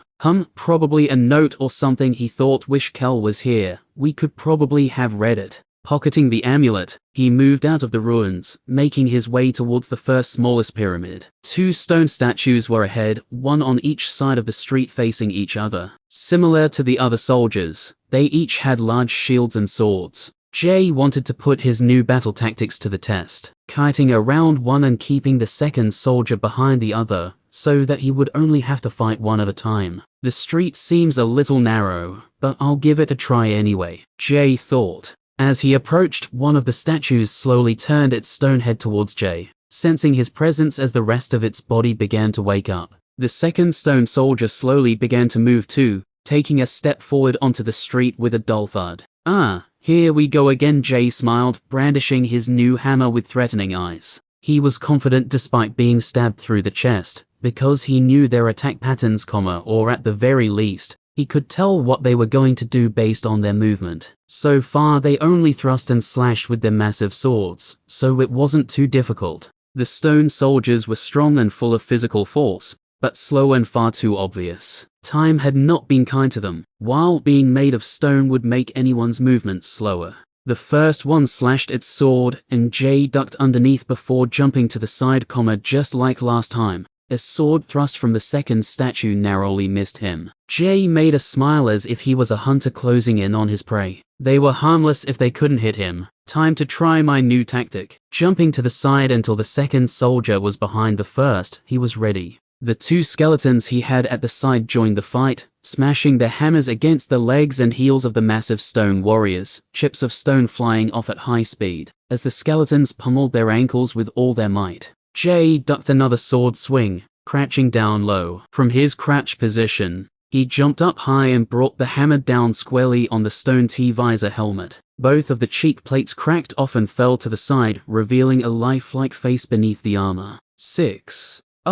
Jay almost felt like pausing his assault, a little taken back by how lifelike the stone face looked. not noticing it previously, as he just wanted the fight to be over. The face even had subtle blemishes and pores on the skin. Its fine craftsmanship, he admired the details put into the masonry of their stone faces. It's too bad, he thought as he smashed the hammer right into its jaw, chipping off more stone. 6. Damn, no stun. He jumped back, but not fast enough. Jay was relying on a stun after smashing its head, so now he didn't have enough time to dodge. Bracing himself, he held his shield high as the sweeping blade came in. Tush. The damage was mitigated, but creaking noises sounded from the shield as it made contact. Jay was pushed a few meters to the side, almost falling over completely. The shield remained intact, but Jay could tell it had been damaged badly, as he channeled some of his necrotic essence into it. There was no resistance, as the shield greedily absorbed up all the essence it could. It didn't appear to have any damage,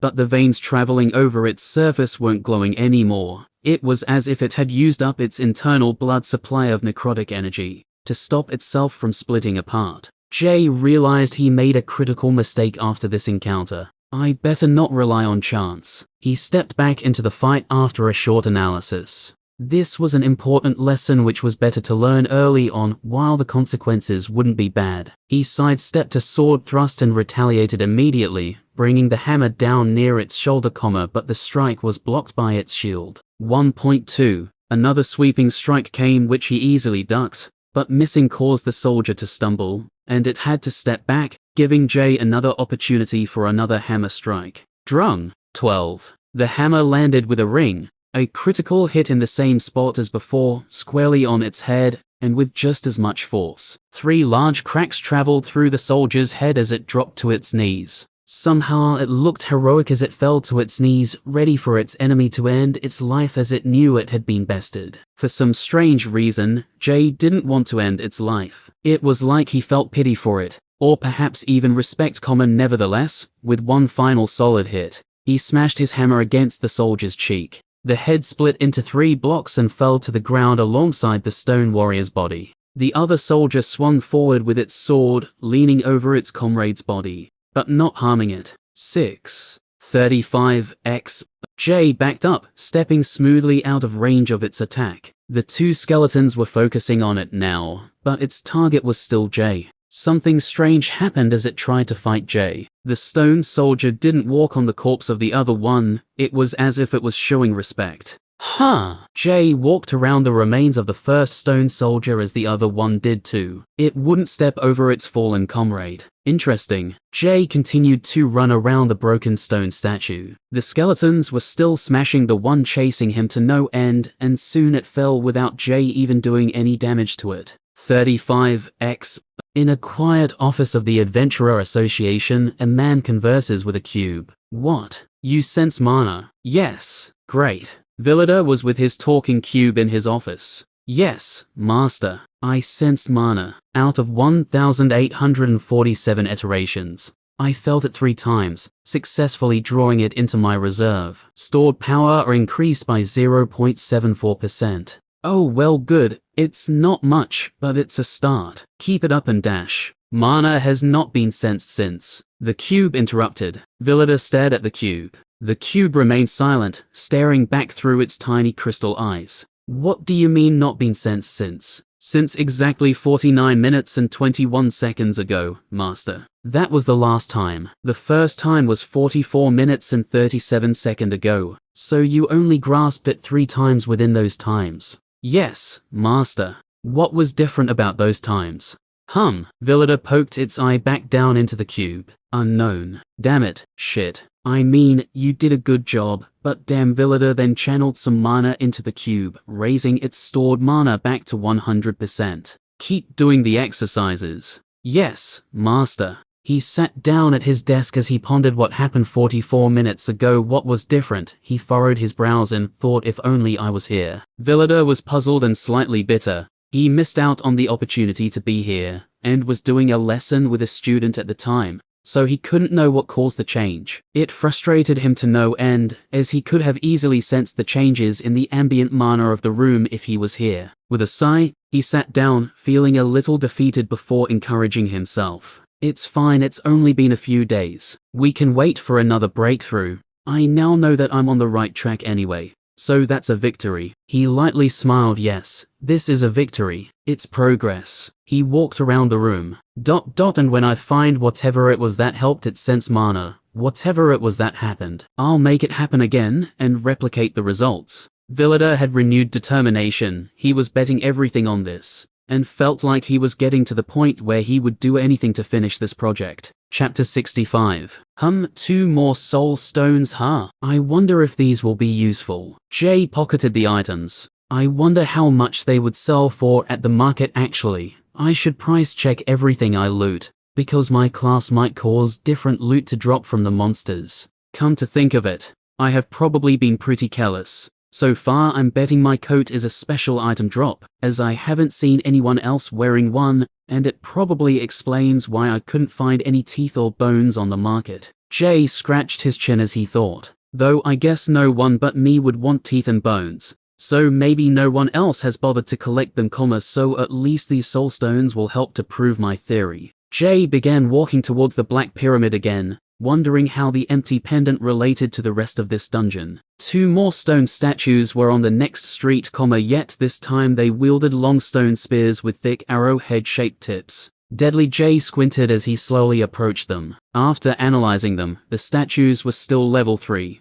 so none of their stats had changed, only their weapons. Before beginning the fight, Jay used restoration on his shield. It had taken a lot of damage in the last fight, and still needed to be mended. This caused Jay to start to feel lightheaded, as his mana was close to bottoming out. Being low mana made him feel this way, even though his energy levels were high. He felt a sort of tiredness in his head, and wasn't as sharp. 10/67. Getting a little low. There's no time to rest, so I'll fight these 2 and head back, he decided after checking his mana. After all, he did just craft 4 hammers, raise 2 skeletons, and restore his shield. Jay approached with his skeletons as the spear-wielding stone statues woke up and readied themselves, shields forward. Even though their stats were the same as the swordsmen, they acted very differently. Their battle stance was low to the ground, with their shield raised. Their long huge spears held back alongside their shield, poised to strike with a thrust at any moment. Slowly they marched forward while Jay did too, similarly having his shield up and hammer ready to strike. The skeletons were sent to each side as they intended to pick at the ankles of the stone warriors. Jay took the initiative, walking to the side of the first statue, so that the second one was now behind his comrade, unable to attack Jay. Another easy win. He smiled, sidestepping to avoid a spear before smashing back with his hammer, nailing the soldier right on its elbow, small bits of stone chipping away. Jumping back, he planned for his next strike, but Jay was distracted by something for a moment. The second statue was now attacking his skeletons, clearly. It was not going to bother running around its companion, and instead just went for the nearest target. Damn it. Fall back a little, Jay thought as the skeletons responded to his mental command. They both scrambled backwards, and jumped onto some of the destroyed ruins. One of the skeletons had taken a direct hit already, though there was no significant damage. Seeing that his enemy was being distracted from the fight, gave the stone soldier precious time to strike. Shrew. The spear pierced Jay's shoulder while he was distracted by the other fight. AHHFRRK. He grinded his teeth from the pain as the spear was pulled out, doing more damage as it left the hole, which caused his health to drop again. -7. Mana burn, 0.5 mana per second for 5 seconds. The hole disappeared as his HP drained instead. You'll pay for that, Jay said angrily as he swung fiercely and stepped forward, his hammer smashing against the statue's helmet. No stun happened, but Jay wasn't relying on it anyway. The stone soldier stepped back as it prepared another thrust, but Jay had planted his foot on its shield and pushed it back, causing it to back up a few steps, so it wouldn't fall over. Damn, mana burn again. It must be caused by the soldier's skills, since these ones have different weapons. As his mana was getting lower, Jay was finding it harder to think. He wasn't in any danger right now, but he wondered if he should retreat or not. Not thinking too clearly, he decided to have his skeletons pounce and hammer at the statue he was fighting. If they both died, he would just collect the bones and run, resummoning them later after he had meditated and was in better condition. Jay's health was fine, and it was only his mana getting low that he was worrying about. The statue only had 20 health left, and after Jay's skeletons pounced it was dropped to 10, then 5 after another smack from Jay. The second statue thrust its spear at a skeleton again, easily hitting it since Jay had them fighting thoughtlessly like berserkers. The speed and force of the thrust was enough to send the skeleton flying into some nearby ruins. Jay ended the stone soldier with a final smash to its head, causing it to drop its spear, which shattered onto the ground. It fell to its knees and stopped moving, still sitting upright with its shield in hand. 40x. Yep, it's dead, thought Jay as he glanced at it. He expected it to fall face down, but instead its body ended up in this upright kneeling position. The second statue walked around its dead brother, thrusting at Jay and using its shield to swat the skeletons. It had 30 health as one skeleton had managed to land an attack previously. Jay and his skeletons made short work of the lone stone soldier. At least one of them could make an attack when it was distracted by the other two. Jay was getting good at dealing with two statues, so killing a single soldier was simple now, a piece of cake. With some well-placed hammer strikes, he crumbled the last soldier. 40x. It died falling onto its back after Jay hit it with a final uppercut attack, his hammer successfully connecting with its chin. Come here, Jay said to his skeleton. Red approached Jay. It was just about half health, and its rib cage was caved in. Ouch, you took quite a hit, huh? Those spears really hurt, more than the swords did. Okay, that's it. Home time. Jay was really low mana, so he decided to finally head back. We can find out what the pendant does later. Jay unsummoned Red. Instead of healing it now, he would just resummon it later, bringing it back to full health. The spell would either use the cracked right cage bones for other parts of the skeleton's body, or mend them. Either way, it didn't bother Jay. Pocketing the 2 soul stones after looting the soldiers, Jay found a ring on one of their bodies. It was gold in color with a purple triangle gem in the middle. Cool, he thought, looking at the ring. It didn't have any stats, and the only information he got from analyzing it was Helvetian ring. With a shrug, he willed to leave the dungeon. Nearby, some of the rocks in the ruins began to float and move. Before Jay's eyes, a doorway formed in a wall which was constructed before him. Remembering the adventurers outside the dungeon, he made sure to unsummon Lamp 2. The world was not ready for Jay's skeletons, at least not yet. Walking out of the dungeon, Jay was approached by the same guy. Hey, how'd it go? Get many rings. Rings. Jay decided to play it dumb. Ah, they'll loot that the soldiers drop. He looked away to his group for a moment before looking back at Jay. I'm guessing you didn't go so well. The offer is still up to join our party if you'd like. He gestured to his party, which was sitting down in a circle, more members than last time. Oh, Jay noticed one of the adventurers in the circle glance at him for a moment. Perhaps my theory is correct, Jay thought to himself before replying. He hasn't mentioned the soul stones. Thanks, but I have a few other things to do, see ya. He walked through the ruined stone gate and left. The friendly adventurer simply shrugged as Jay left and sat back down in the circle. Rings, huh? And no soulstone, Jay thought as he made his way back up the hill. He was starting to think that his theory about getting different drops because of his monster class might actually be true. Close quote. I'll check for them both at the market when I get back. I should be a little early since I had to leave before my mana dropped too much, man. That mana burn thing was annoying. Jay pulled out some bentussel root and ate it as he walked, getting a familiar notification. Mana regen buff 1%, lasts for 1 hour,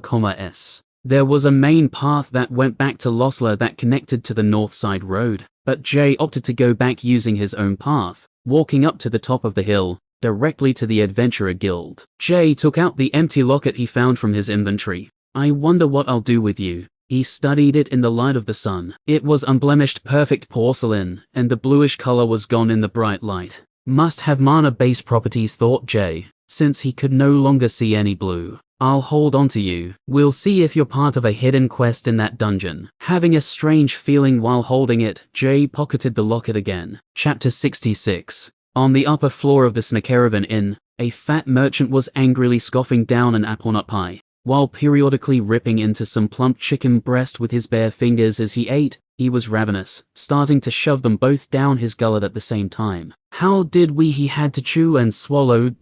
miss the damn military escort. Slamming his greasy fist down on the table, Bertram's face was red with anger as he yelled at Hess. "Yes, sir. They came in the night while we were sleeping and left before lunchtime. There was no way we could have. No way, no fucking way, no excuses. We missed an opportunity to make some gold." After taking a sip of beer, he lowered his voice, but still sounded as angry as before as he spoke in a deep, cunning voice. "Listen here, boy." He spoke low and slowly, pronouncing every word as he squinted at Hess. "Every time we miss out on some gold, you should take it as a sign of the end. One day you miss one opportunity, then two." He finishes his beer and slams the mug down. Thud. "And then all of them. All your efforts wasted, your gold flees from you, everything turns to dust, and you end up face down in the dirt. Mark my words, boy. Ruin comes as fast as wealth does." He dipped some more chicken in gravy before eating it. "No, it comes faster."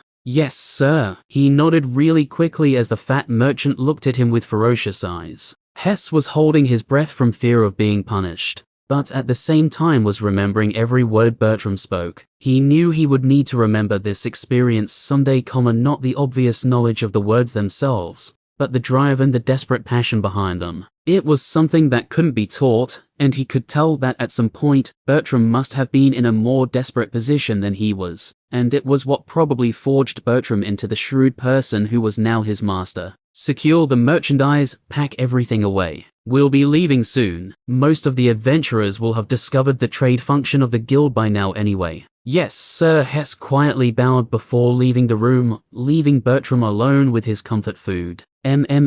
Behind schedule. He wiped his mouth with his Caladrius feather, returning it to his pocket. If only that escort wasn't late. Pushing his large plate forward to make room on the table, he took out a document as he planned his next steps. "Okay, to Tolga to check on my business, then head back to Evelyn. I'll unload some supplies here and check the inventory here, and load some," he mumbled to himself as he wrote all over various papers and into diaries.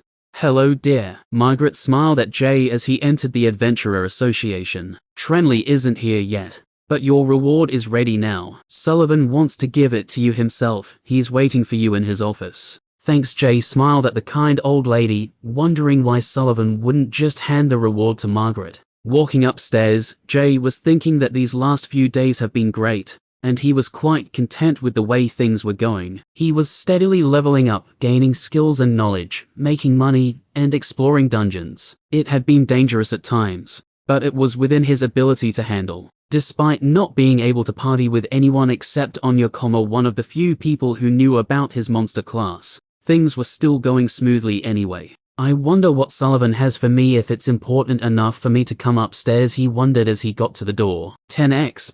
They must have killed a forest animal at that hamlet. Jay still had two of his skeletons, Sweeper and Blue, running through the forest at the hamlet, killing monsters, though he didn't expect to get XP, as he assumed most of the wildlife had been killed by the leeches. Perhaps the animals are reclaiming that part of the forest again. "I wonder what they killed," he wondered as he went up the stairs to Sullivan's office. Jay only knocked once before the door seemingly opened itself. Jay looked puzzlingly at Sullivan, who was sitting at his desk as he walked through the door, while the door closed itself behind him. Jay was confused since the door opened by itself. This was the first time he experienced it. He pointed at the door behind him with his thumb over his shoulder. "How come you make Anya open it, when you could do that all along?" Jay asked with a raised brow. "Because I won't always be around," Sullivan answered with a simple yet dark answer. "Oh, I see." Jay quickly sat down as the room was sufficiently awkward now. Sullivan didn't say anything as he looked at Jay, so from the tense feeling,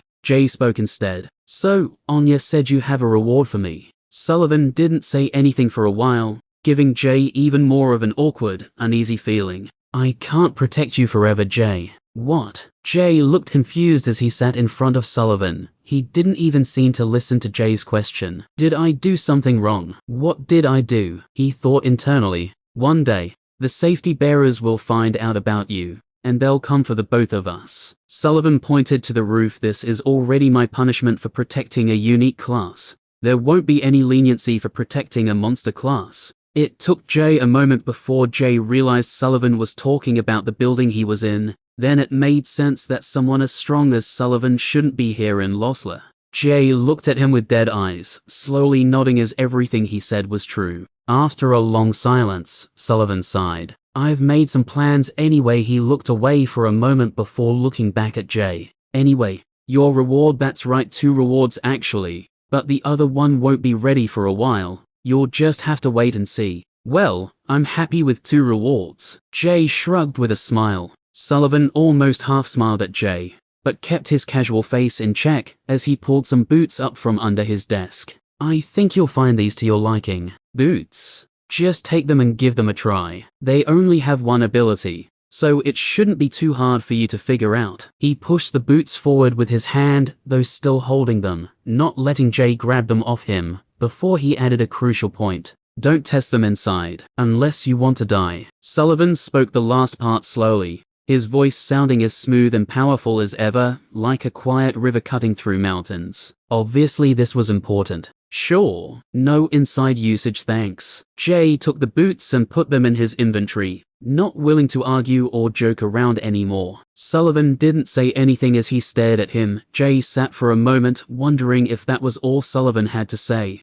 while the room began to feel awkward again. You may go, Sullivan finally said. Jay got up and quickly left through the door which Sullivan had opened for him. Jay headed back downstairs to the lobby. He was about to leave, but Margaret called out from behind the counter. Jay, your friend should be here soon, dear. Jay stopped, remembering Trenley. Oh yeah. He turned around, going to sit down on a couch in the lobby area, but then paused as he decided to head back to the trade area to find out if his theory was true. Jay's theory was that he was getting different drops compared to other adventurers because of his monster class. That slaying monsters as a necromancer caused the monsters to drop different sorts of items after dying. First, I'll check the ring. Placing his hand on the massive wall crystal, sure enough, he was greeted by a familiar notification. Trade platform accessed. 29 minutes remaining. Sitting down on a nearby couch, he began to browse. 9 gold. He found the price of the Helvetian ring. Now, where are the soul stones?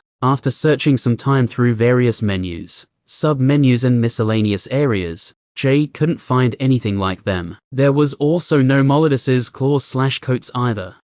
I guess that confirms it for whatever reason. I get special monster drops. This could be due to my class, or perhaps because I'm considered a monster. There's no way to be sure. Jay pursed his lips. I suppose the distinction doesn't matter. At least I can still get normal drops and earn a living. Jay proceeded to sell the Helvetian ring, annoying Lillian with a few knocks, and handing it over as he was given back 8 gold. Jay raised a brow at her, but she knew what he was thinking and responded first. 9 gold, 10% fee, remember? We round down. She smiled condescendingly as she slammed the hatch shut, walking back to her desk. Jay was standing there, a little dazed after how it seemed like she did this every day, and even seemed to enjoy it. Wow, he shook his head as he walked away. He almost couldn't believe her attitude, and she did it with a conniving smile too. At least she smiled, though it was quite an unpleasant one. He shrugged, trying to look on the bright side, and quickly forgot about it.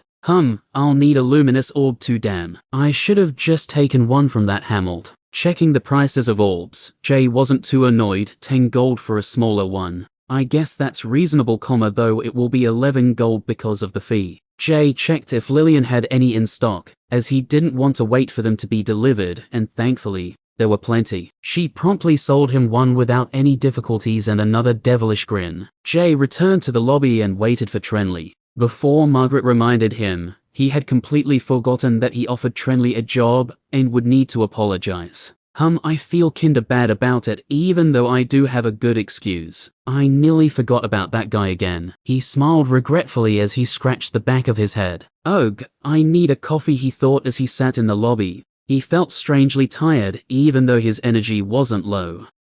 Must just be my mana being low. He ate some more Bentussel root as he waited. Perhaps I should meditate. Chapter 67. Mana detected absorbing. A faint green aura appeared around the black cube sitting on Villida's desk. It was afternoon at the moment, so Villida was sleeping in front of his desk after he dozed off, not woken up by the cube talking to him as it operated. Master. Mana detected, the cube said in its hollow voice to Sullivan, who was napping nearby. Yet no response came from Sullivan, other than a slight snore. The cube began absorbing mana. It was initially smooth and flat on each of its surfaces, but slowly, A small lump began to appear on one of its sides. The lump seemed to be semi-solid as it moved around. More of the black crystal was growing and forming as it absorbed the ambient mana. Mana sense lost. Appendage growth 13% complete. Re-initializing mana detection routines. 20 minutes later, Villador was still asleep even after the black cube made progress on its growth. In a short amount of time it had formed a small lump, which with enough time, would go on to form the first parts of its body. It was probably just a one-time kinder thing. I'm sure he's not usually like that, Trenley said to himself, still a little frustrated with Jay. He was meeting Jay for a job which he needed to avoid a life of adventuring, so he made sure to hide his insecurities and keep a positive attitude as he entered the association. Opening the door, he saw Jay giving him a light smile. Trenley, Jay, hey, how are you? He shook his hand. Good, thanks. Sorry about not meeting you the other day. They wanted me to go on an important mission. Jay scratched the back of his head, a regretful smile on his face. He decided not to mention the details of the mission as it still weighed on his mind. It's all good. I ended up finding your shop anyway. Herr Trenley smiled, though there wasn't much I could do. I can't just break into your shop and start working. He shrugged. Herr, good. At least you know where it is. Well, are you free at the moment? We could head down the hill, and I can get you started at the shop. Oh, actually, I haven't bought any meat in a while, so there will be nothing to butcher. Jay scratched his chin. Say, you're good with a bow, right? Would you want to try catching something? Maybe you could hunt something today and tomorrow we can butcher it. Since you hunt it, I'll let you keep the profits too. Does that sound good? Jay was asking a lot of questions all at once, but Trenley nodded positively through all of them before finally replying. Sure, that will be great. It'll be good to see the process from start to finish. He smiled. Trenley was quite happy with the deal as he had become an avid hunter. After all, he was raised as one by his father, and was one of the higher-level bow users on the first mass adventurer outing to the Carter's Demise dungeon. Clearly, he was talented. Awesome. Jay smiled with a nod. And don't worry, once the shop's up and running, you won't need to hunt anymore. How about you come over tomorrow with some time? You'll be okay hunting tonight or tomorrow morning, right? Trenley smiled back with a head shake. Hair, don't worry about the hunt, it'll be over before nightfall. I like your confidence. Well, I'll see you then. See you tomorrow morning. With a nod, Trenley left the association, walking through the courtyard. Pulling out his bow, he plucked the drawstring a few times before waltzing off to hunt in the forest. He's got a good attitude, Jay thought to himself. He's very focused on what's in front of him. Perhaps that's why he attained a ranged class in the first place. He scratched his chin. With a shrug, Jay left the association shortly after Trenley left. Exiting through the Mana Stone Gate, Trenley was already much further down the hill before Jay turned and went north again towards the dungeon. Jay had unfinished business in this dungeon. He wasn't able to make it to the Black Pyramids, and he still had a mysterious porcelain locket with him. I'm going to find out what this locket does. Surely it's a hidden quest of some sort. I should test these boots out too, the ones Sullivan gave me. It's supposed to be a reward after all. As Jay walked near the quarry again, he found a large flat cube rock to sit on. Taking off his shoes as he sat in the afternoon sunlight, he was feeling quite relaxed. Bringing out the new boots from his inventory, he was a little hesitant. They appeared to be like any other black leather boots, going up just under his knee. Upon closer inspection, Jay found a slight circular indentation on the back of the heel, and on each side of the ankles. Probably some Manacraft, Jay thought, tracing his finger over them. It feels like they are deeper than they look. He finally analyzed the boots. Askveti, 3 armor. Asklin, Ak Askved Yoseparat, 3 meters. 10-second cooldown. Description: Viti Gorm 5th Ask Taklo Kriege Frode. Jay furrowed his brows, puzzled as he read the description. What language is that? He really gave me some weird boots from some other race. Isn't my analysis skill supposed to translate? He frowned slightly. For a moment, Jay hesitated to put the boots on, but after considering that it wouldn't really benefit Sullivan to have him killed, he gave them a try anyway. Whatever skill this comes with has a 10-second cooldown, so it can't be that strong. Though I wonder what the 3 meters refers to. After sliding them on, he sighed in relief. Well, I'm not dead yet, so that's a good start. Guess I'll try this new skill. He took the boots off before sliding them on again, making sure he could actually remove them.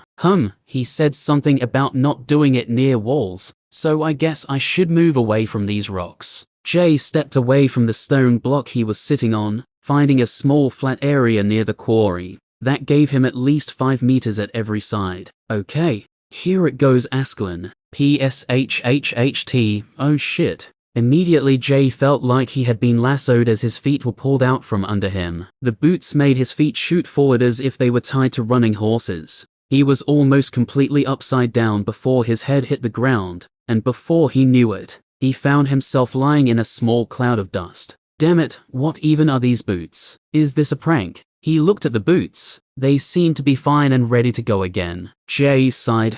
I guess I can give it another go. He shook his head. I bet Sullivan is laughing his ass off right now. This time, Jay prepared himself, knowing what the boots would do as he leaned forward. Okay, a skin. PSHHHT, oh. This time he went flying forward for a moment, but the boots still had too much force, and he ended up landing on his ass, sliding in the dirt. You bastards. He cursed at his shoes before he got up, rubbing the dirt off his trousers and coat. Seems like I really have to commit. After waiting 10 more seconds, Jay prepared to give the boots another go. This time, I won't just lean forward, but I'll crouch and start falling forward. Right before I hit the ground, I'll activate them. With his ever so detailed plan thought out, he tried it without much hesitation. PSHHHTMMH. Jay went flying forward 3 meters, suddenly going from almost falling over. He shot forward. The boots caused him to finish standing upright. He did take a few steps forward as he wasn't used to the feeling, but was fine after a slight wobble in his steps. Okay, I see, Dan. These are crazy. He began to shake his head with a smile. 10 seconds, a pretty decent cooldown, I guess. He wondered about how well this would work in a fight. I guess it could still save me some time during a fight. Jay didn't mind too much about the 10-second limitation. 10 seconds wasn't long in a fight, not a real one anyway. Most fights lasted as much as 15 minutes, and this would be longer when fighting higher level monsters with larger health pools. It was always people who never got into fights who thought that 1 second would be like an eternity. This wasn't true in real life, and this much was clear to Jay after his various battles. Generally, if a fight was over in less than 10 seconds, it was because one person had used up all his energy, trying to overwhelm his opponent like a mad idiot. The same person who was now easy pickings for a more experienced fighter, who only used their stamina for necessary actions. One would simply have to wait till the other guy tired himself out. Of course, there were exceptions to this. With a strong class, a fight could be over quite quickly. Though for Jay, he didn't even have to lift a finger. Jay practiced the movement skill a few more times before he began moving down the hill. After a few more minutes and a few more bruises, he was able to use the skill without wobbling afterwards, finding the perfect time to activate it while falling forward. He even found that if he did a push-up and activated them, he would land on his feet. This is great. Can't wait to test it against the Helvetian soldiers. Maybe they'll just surrender this time. A mischievous smile appeared on Jay's face. Chapter 68. Jay ate some more bentussel root as he walked down the hill, a smile on his face as he was happy with his new boots. These are quite comfortable for some weird other language boots, he thought, jumping off a large rock. As Jay was walking, he noticed something strange. That seems a little out of place. He squinted at a skinny spindly tree with black bark. He didn't recall seeing it as he was walking down or up the hill last time. The tree was about as tall as Jay,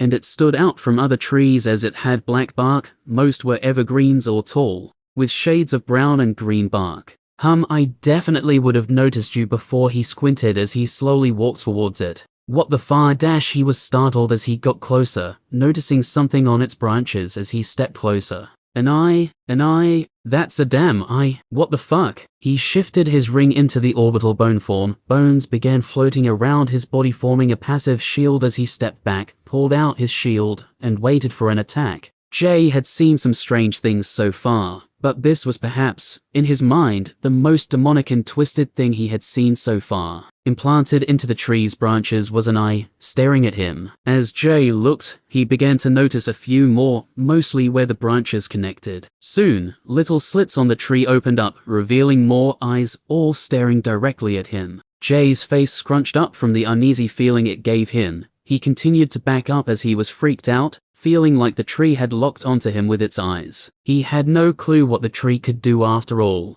He had never even heard of an eye-covered tree. After a moment, all the eyes finally closed, the branches shook, and suddenly the tree disappeared. The fuck was that? Is it gone or invisible? I won't take my chances. He went in the opposite direction of the disappearing tree, walking for a while, before continuing to head down towards the Mist Keep dungeon. He was mostly down the hill at this point, and it was closer than the Adventurer Association. I'll go find some other adventurers, safety in numbers, he thought, but I'll stay behind them, just in case. He shrugged. Jay was going to let someone else be the bait. There was nothing in it for him to take chances with some sort of mutant demon tree. Jay shifted his ring back into the normal form, before quickly heading down towards the bottom of the hill, finding the familiar stone path at the bottom. With a light jog he followed it before finally making it back to the destroyed tower, surrounded by the destroyed wall. The two stone statues still protecting the entrance, of course. These were merely decoration. Jay looked around for the party of adventurers what initially tried to recruit him, but to no avail.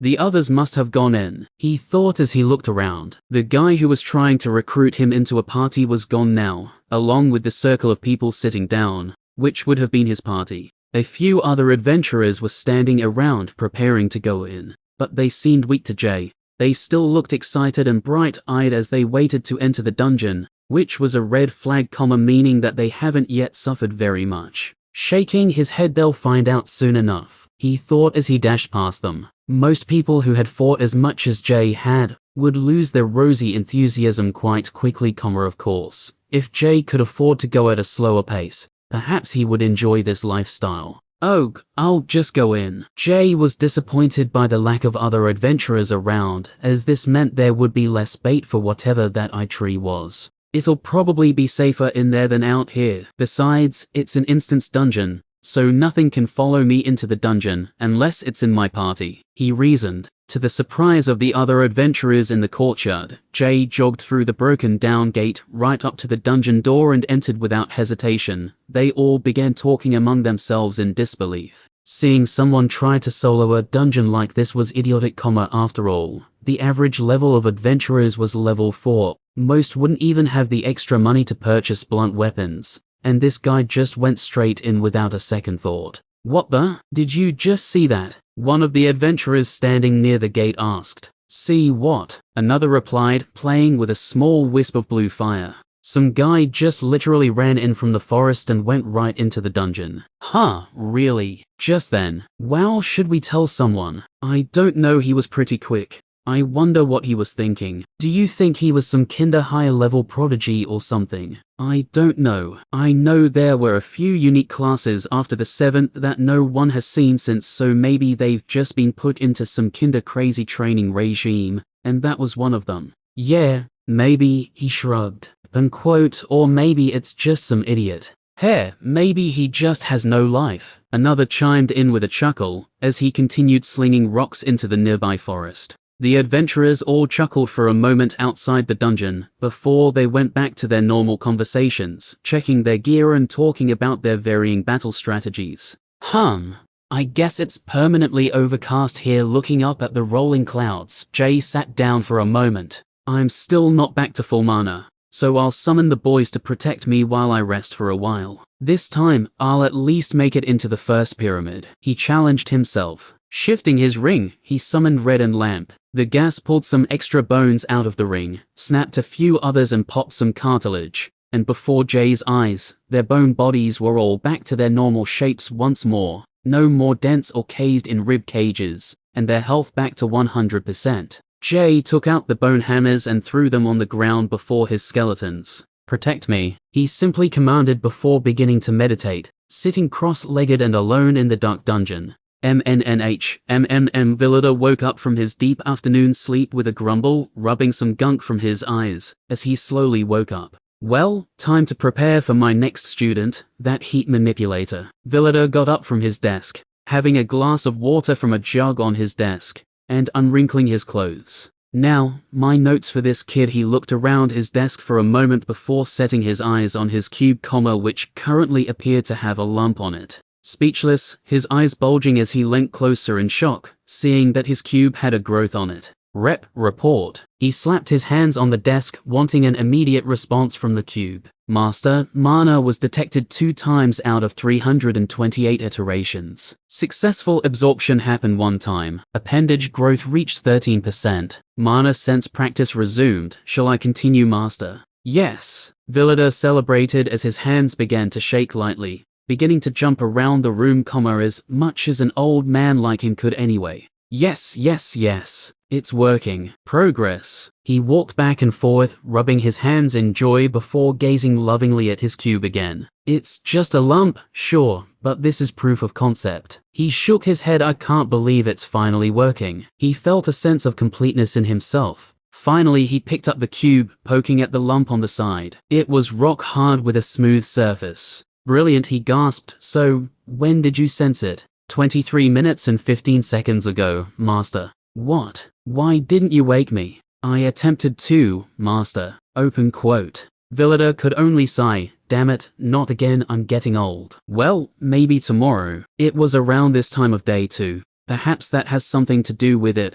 What keeps happening in the afternoon? He paced back and forth in his office. I'll definitely be awake tomorrow. I'll cancel class for tomorrow afternoon if I need to. Damn, class. I had better get going. He left the room, closing the door, then after a moment opening it again and sticking his head through. Keep practicing. He gave one last instruction before snapping his fingers, causing his robe to fly off the hook and leave through the door with him.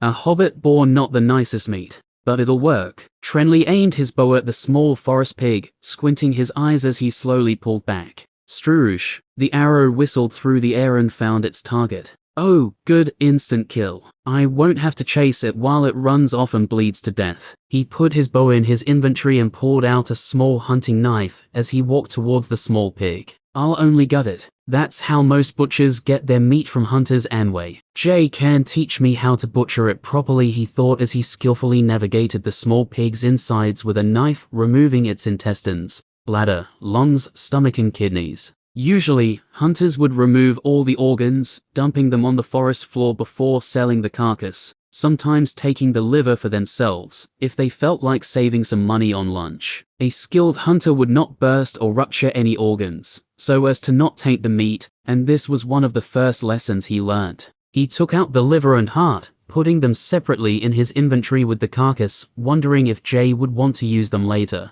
Okay. Done. He wiped his knife on some nearby moss before storing it too. Didn't take too long to find something. It's a shame that this was all I could find. It's like all the larger animals have disappeared or something. Oh well. Hopefully I can start working for Jay tomorrow. He smiled, heading back to Losla with his prize, just as the sun was even down. Chapter 69. MMHJ was a little sore from sitting cross-legged on the hard dungeon ground for the last hour, rubbing his back as he got up. Mana is full, time to move. Jay made his way towards the stone soldiers once more. In this world, the monsters in a dungeon would respawn when someone enters the dungeon, or after a certain amount of time, of course, unique items from slain monsters would only be dropped once. As Jay made his way back to the soldiers, he had a happy spring in his step as he began to think about his previous trip to this dungeon, and how easy it would be now that he was more familiar with it. This is kind of fun. Am I having fun? Jay was surprised to find himself thinking this.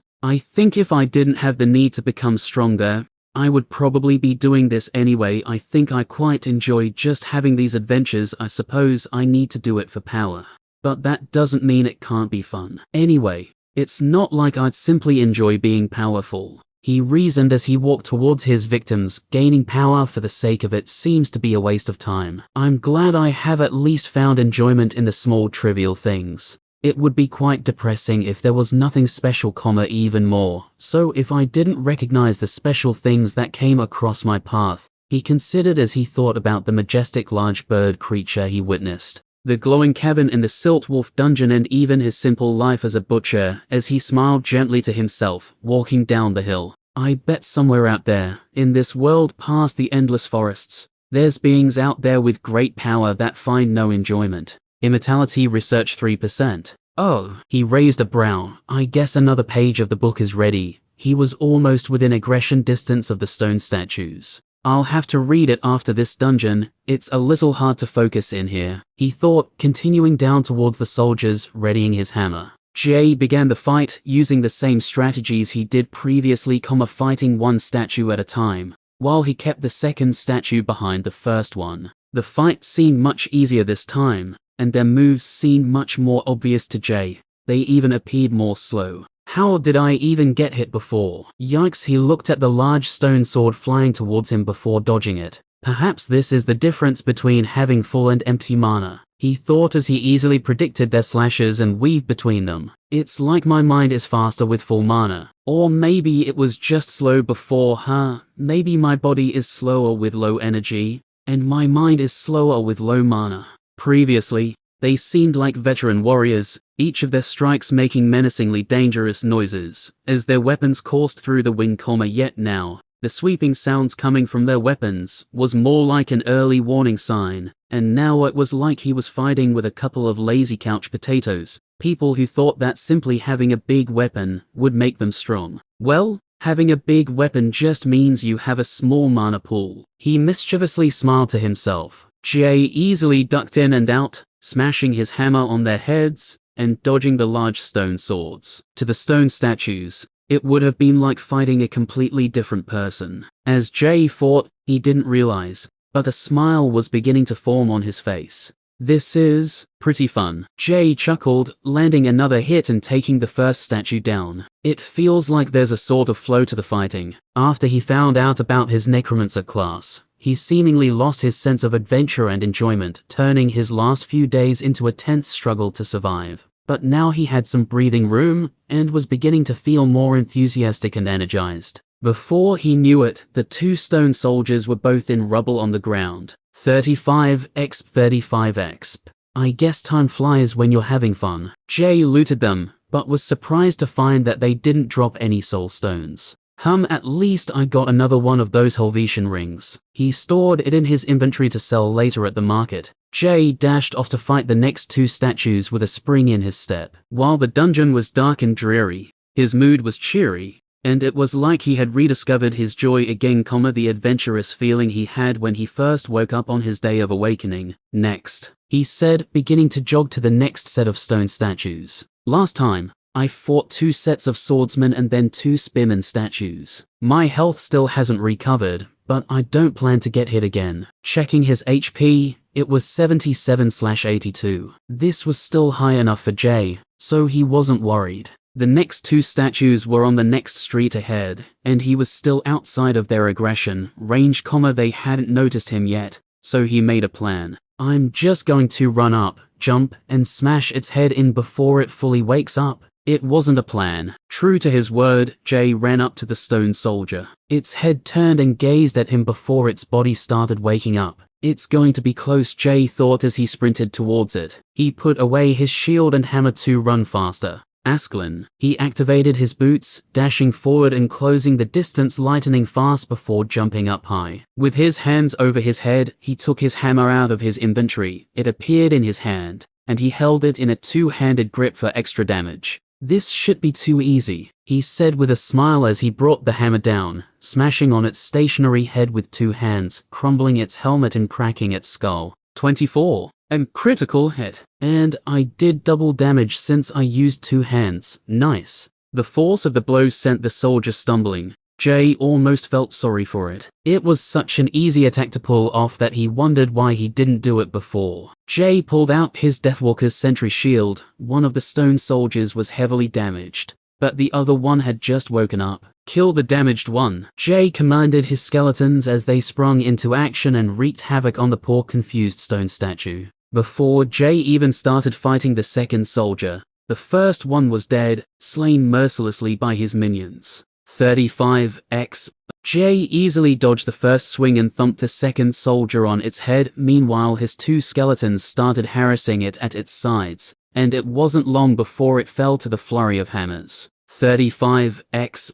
Jay proudly smiled. It would be even quicker if Blue and Sweeper were here. He then felt a weird sense of sadness. Do I miss my skeletons? Grow up, man, Jay said to himself. They're just a product of a skill. He chuckled at his weird thoughts before looting the statues and pressing onwards deeper into the ruined city. Helvetian Ring X2. An old man in robes was inhaling some bluish-white ashes through his nose, giving himself visions. Mountains of flesh, visions of death, visions of skeletons, visions of necromancy, Albin said quietly before realizing what he was seeing. His pure white eyes bulged as he screamed in the underground room. Necromancer. He caused his chains to rattle as he yelled.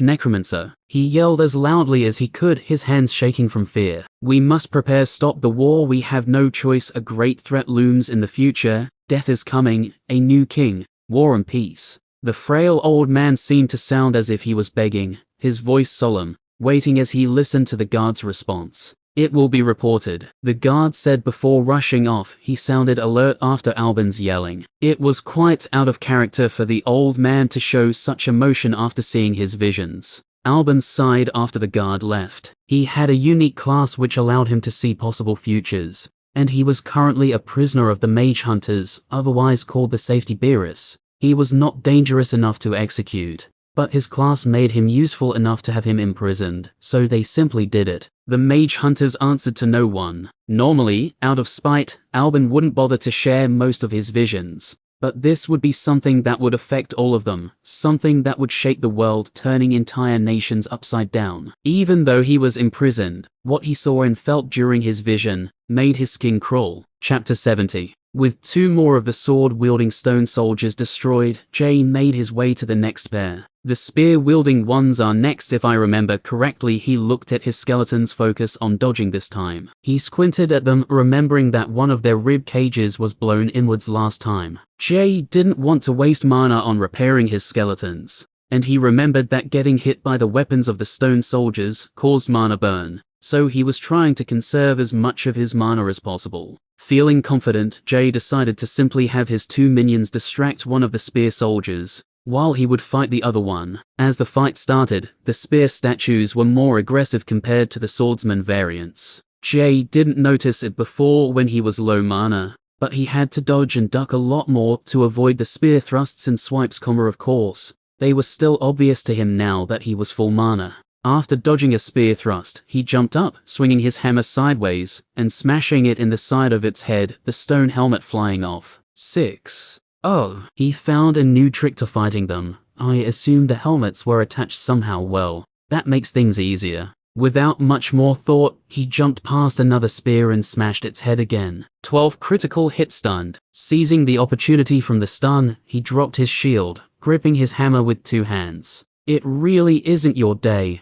He thought in mid-air. Gritting his teeth from the strength he was putting behind the strike, he smashed it directly into its head, forming a small cave as he shattered it into rubble and stones. 24 critical hit. 40x.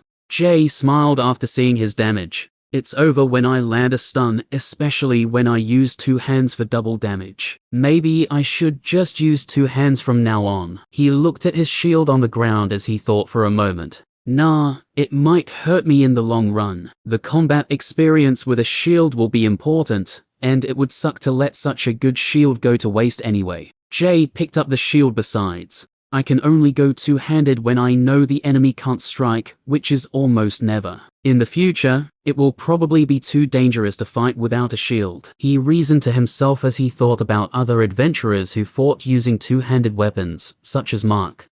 Mark's probably a rare case of someone with insane damage, but most of the others don't have those glowing swords. So how do they do it? Jay wondered how the two-handed classes survived in dungeons. Then he realized something incredibly obvious, something which he didn't have and may never have. They probably go with someone who has a tank class, someone who pulls aggression while they attack relentlessly. Damn it. It would be easy if I could just party with whoever I wanted. He felt a little jealous, but looked at his skeletons, still fighting the other stone soldier. I suppose you guys are okay. He smiled, looking at them slowly getting the upper-hand over the spear-wielding stone statue. Jay waited for a moment as he watched them, letting them finish the target off. The skeletons were pretty good at working together as a duo. One would attack while the other would defend. The statue thrusted at Lamp, while Red would strike the statue. After doing some damage, Red would become the target, so Lamp would start to strike the statue instead. They make a good team, thought Jay as he watched. They probably can't solo a statue yet, but they're good enough to do it together at least. Before long the second statue was dead, and without any help from Jay. 40x. Nicely done, he smiled, seeing the experience point notification. Huh, how come I didn't notice that before? The spear statues give more X points. That's strange. They're still level 3 though, so it doesn't really make sense. Jay looted the soldiers, getting 2 more rings, but was still puzzled as he pressed onwards, moving deeper into the city. As he made his way closer to the first black pyramid. Maybe I got more X because they're harder to kill. Jay wasn't sure. As he walked, he had made up different theories, but so far, none of them made much sense. Moving further into the city, the rubble piles were larger, and more of it crossed the obsidian-paved roads as he walked. There must have been larger buildings near the pyramid, he guessed. As he made his way through the rubble, he finally saw the entrance clearly. The entrance was huge and rectangular. 2 giants could have easily walked through side by side. A large slab made up the roof of the entrance, held up by 2 massive black statues on either side. They had the same armor as the stone soldiers, but were made from obsidian, both looking majestic, as they held up the massive slab which was jutting out from the pyramid structure, forming an extended roof of sorts. Further outside, 2 huge obsidian pillars stood in front of the pyramid, each as wide as Jay's house, and taller than the 3-story caravan inn. The pyramids and these columns were the only things so far that weren't in ruins. Approaching the pillars, Jay saw 3 stone soldiers coming into view. Standing in between them, at first the pillars looked like the size of a normal soldier, while the soldiers near them looked like ants, but Jay was just far away. What is this? A dungeon for ants, he thought as he approached. In between the 2 swordsmen was a spear-wielding soldier. Each of the 3 of them carried a shield in their offhand. Jay squinted at the spear soldier, trying to see more clearly. Is that a black helmet? He paused for a moment. That may complicate things. Hopefully I can just knock it off. Jay decided to make a strategy since there were 3 soldiers this time. After seeing how well his minions could fight,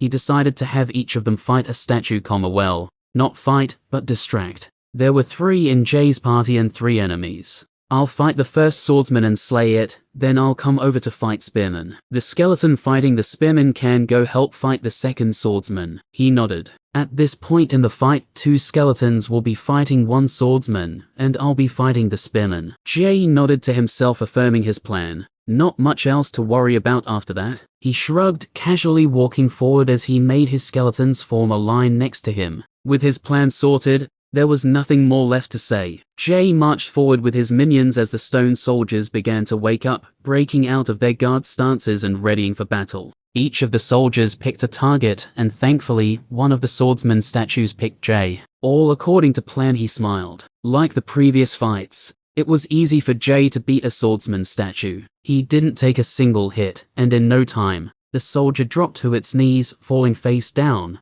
and its head crumbled when it hit the ground. Jay looked to see how the other fights were doing. Red was fighting a swordsman, and was doing fine as it dodged it easily. Lamp was having trouble with the spearman, and had taken a few hits already. Damn, I thought I told them to focus on dodging. Jay quickly ran over to relieve Lamp, and sent his skeleton to help Red. I'll handle it, he said to his skeleton, commanding Lamp to go fight the swordsman. Like usual, Jay dodged a thrust from the spear, and went to smash against the side of its head. To his expectations, the black helmet flew off, revealing another normal-looking stone head underneath. Hey, I guess you're not that special. Jay smiled condescendingly as he dodged another thrust. Sploy. Far. Jay was stabbed in the shoulder, the pain stopping him from swearing. 5 damage. Mana burn, 0.5 mana per second for 5 seconds. Jay backed up, retreating until he was out of attack range. The hole filled up as his hit points went down. What the hell? It just attacked twice. What the hell was that?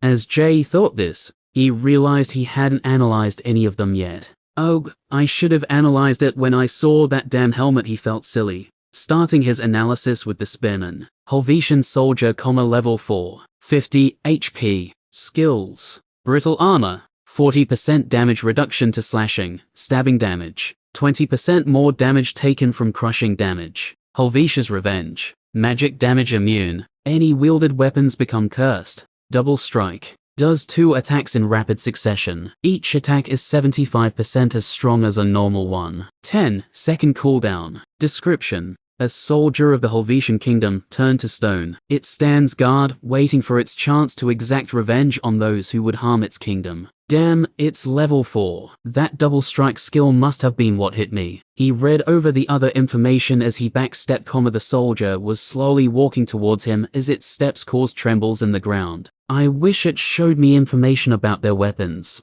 I guess the analysis skill can only go so far. It's annoying that it doesn't show me the curse information either, but I suppose that may be part of the curse. Jay shrugged as he looked at the skill again. Double strike, 10-second cooldown. Guess I need to end this quickly before it can hit me again. Jay sprung back into action, sidestepping the spear thrusts as he smashed its head. It had more hit points than the level 3 statues, so Jay realized it would be able to use its skill at least one more time. Chapter 71.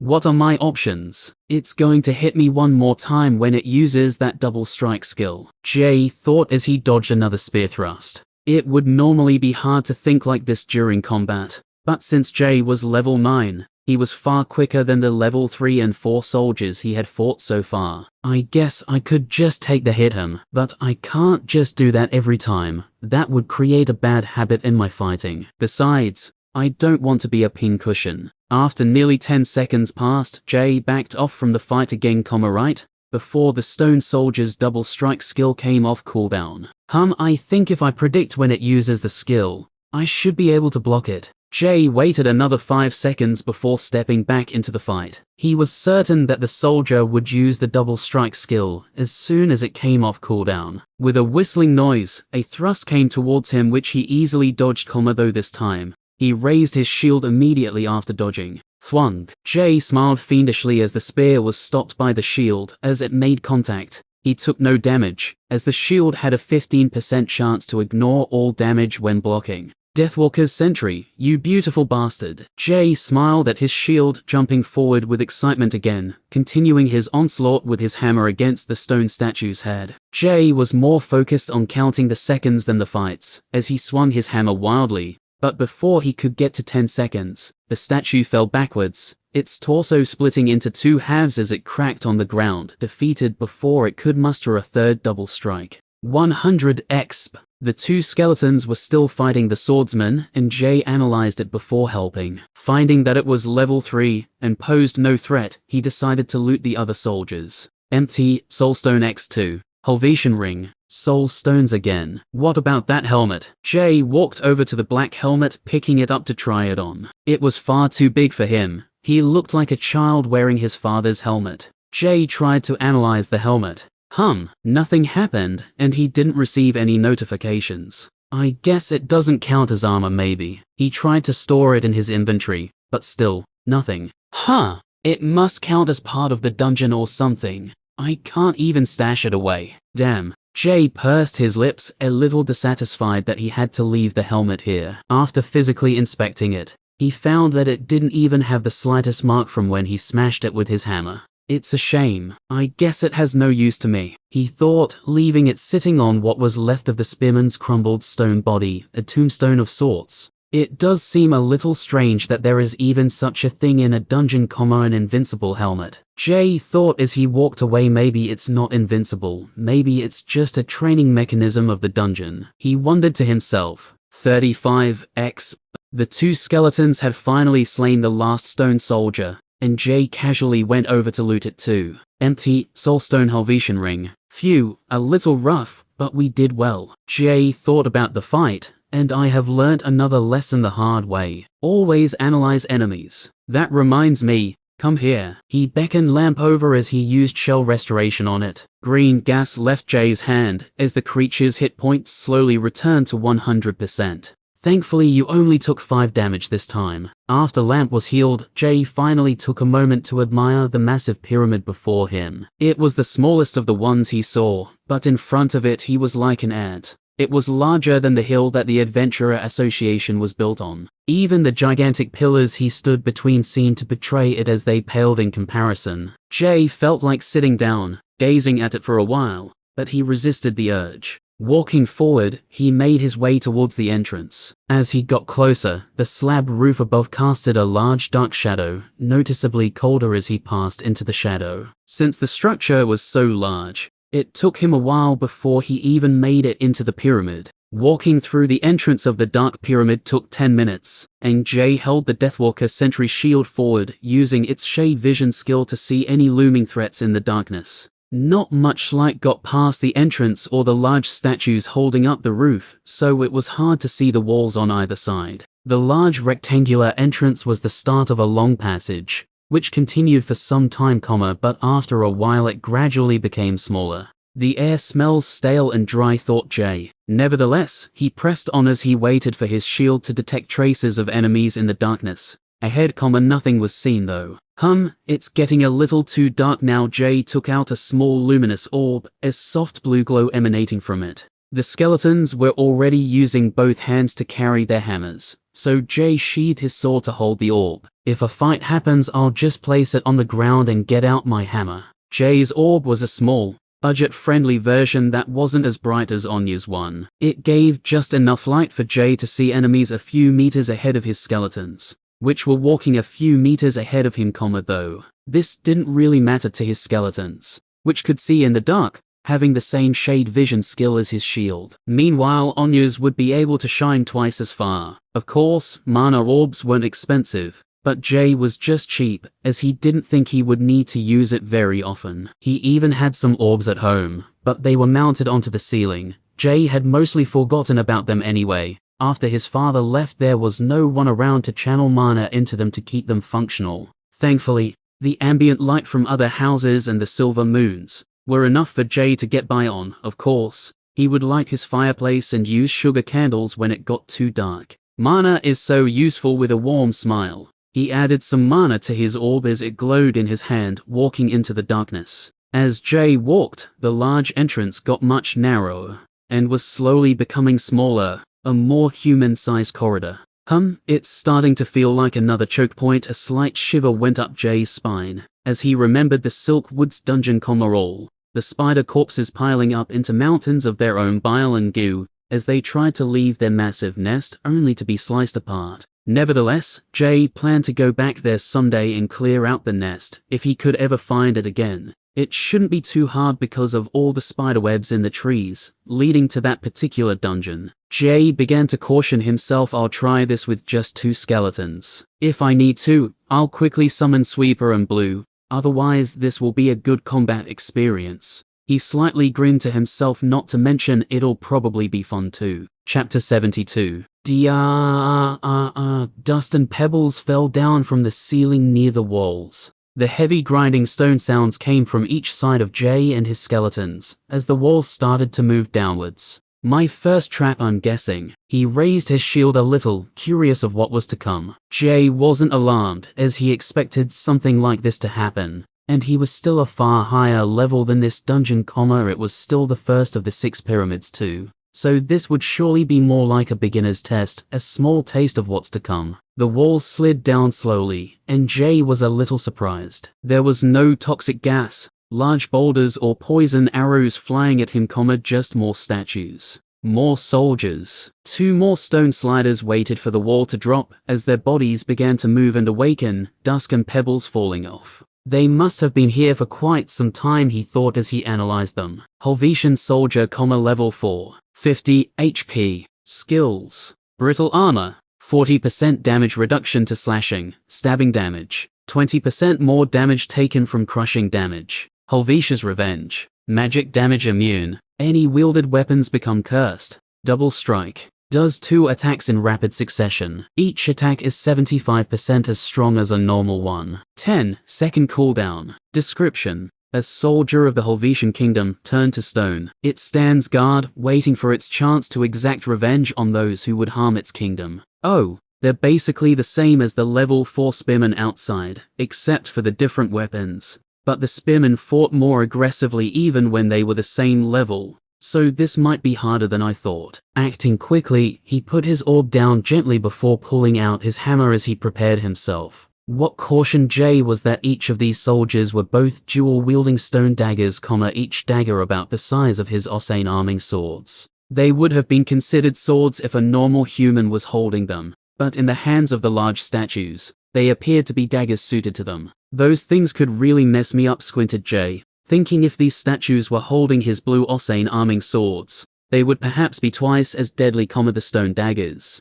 And his swords had incredibly similar proportions after all. Unlike the stone statues which brandished massive stone swords and spears outside, their daggers were well suited to fighting in this enclosed space, well suited to the environment. It's a shame I can't use bladed weapons too, he thought, glancing at his hammer. Well, I guess I could, but they wouldn't do much to their stone bodies. Even though these hammers have less damage than my swords, the statue's natural resistance to swords and weakness to the hammers make the hammers the obvious choice. The stone wall finally stopped sliding down, forming a flat part of the floor surface. The stone soldiers each stepped forward, readying their weapons. The time for thinking was over, and the fight had begun. Suddenly, each soldier stepped forward with a double slash strike. One soldier aimed at Jay and the other aimed at his minions. There's that double strike skill again. He pursed his lips as he began counting in the back of his mind. Jay backstepped towards the entrance, while his skeletons jumped deeper into the pyramid, both groups successfully dodging the first attack.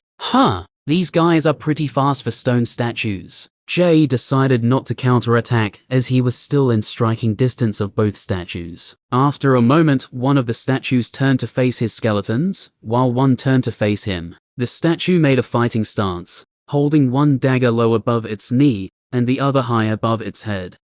Jay raised a brow. They look like veterans. Jay stepped forward with his shield first, blocking a dagger, and bringing a dagger down towards its stone head. Dotsing. The hammer didn't connect with its head, but made a ringing noise as it was swatted away by the statue's second dagger. Jay backstepped. I guess these ones are well trained compared to the others. They are pyramid entrance guards after all. He tilted his head to the side after not being able to land a hit. How am I going to get past its defense? Jay wondered for a moment, though before he could think more, the soldier stepped forward and thrust at Jay. Sidestepping immediately, he noticed the next dagger was coming at him straight after the first one. Boom! He quickly raised his shield, blocking it before retaliating with a hammer swing. This time, the strike landed, a powerful strike right on the soldier's shoulder pauldron. 6. Another dagger thrust came at him from the side, threatening to slash across his face, but he ducked below as it went past. Normally Jay will have backstepped, but he was at risk of getting too far away from the luminous orb. If Jay fought in the darkness, he would have no choice but to run back to the entrance where he could see again. The entrance wasn't too far away, but the clouds were dark and thick. Hardly any light got past them. Less still got past the massive stone slab roof that jutted out of the entrance. Jay raised his shield as the next one came right after, grazing across the shield as he deflected it. Double strike, Jay thought as he started counting to 10 seconds again. He predicted it perfectly this time, not needing to disengage and wait a few seconds like he did previously. Taking the opportunity after its double strike ability, he swung at the soldier's jaw. An uppercut strike with the hammer was easily enough to send its stone helmet flying off into the darkness. 6. I guess my strategy has found itself this time, he thought as he was starting to damage it. Dodging another dagger thrust and taking a hit to his shield, he swung his hammer sideways, finally landing a hit on its jaw.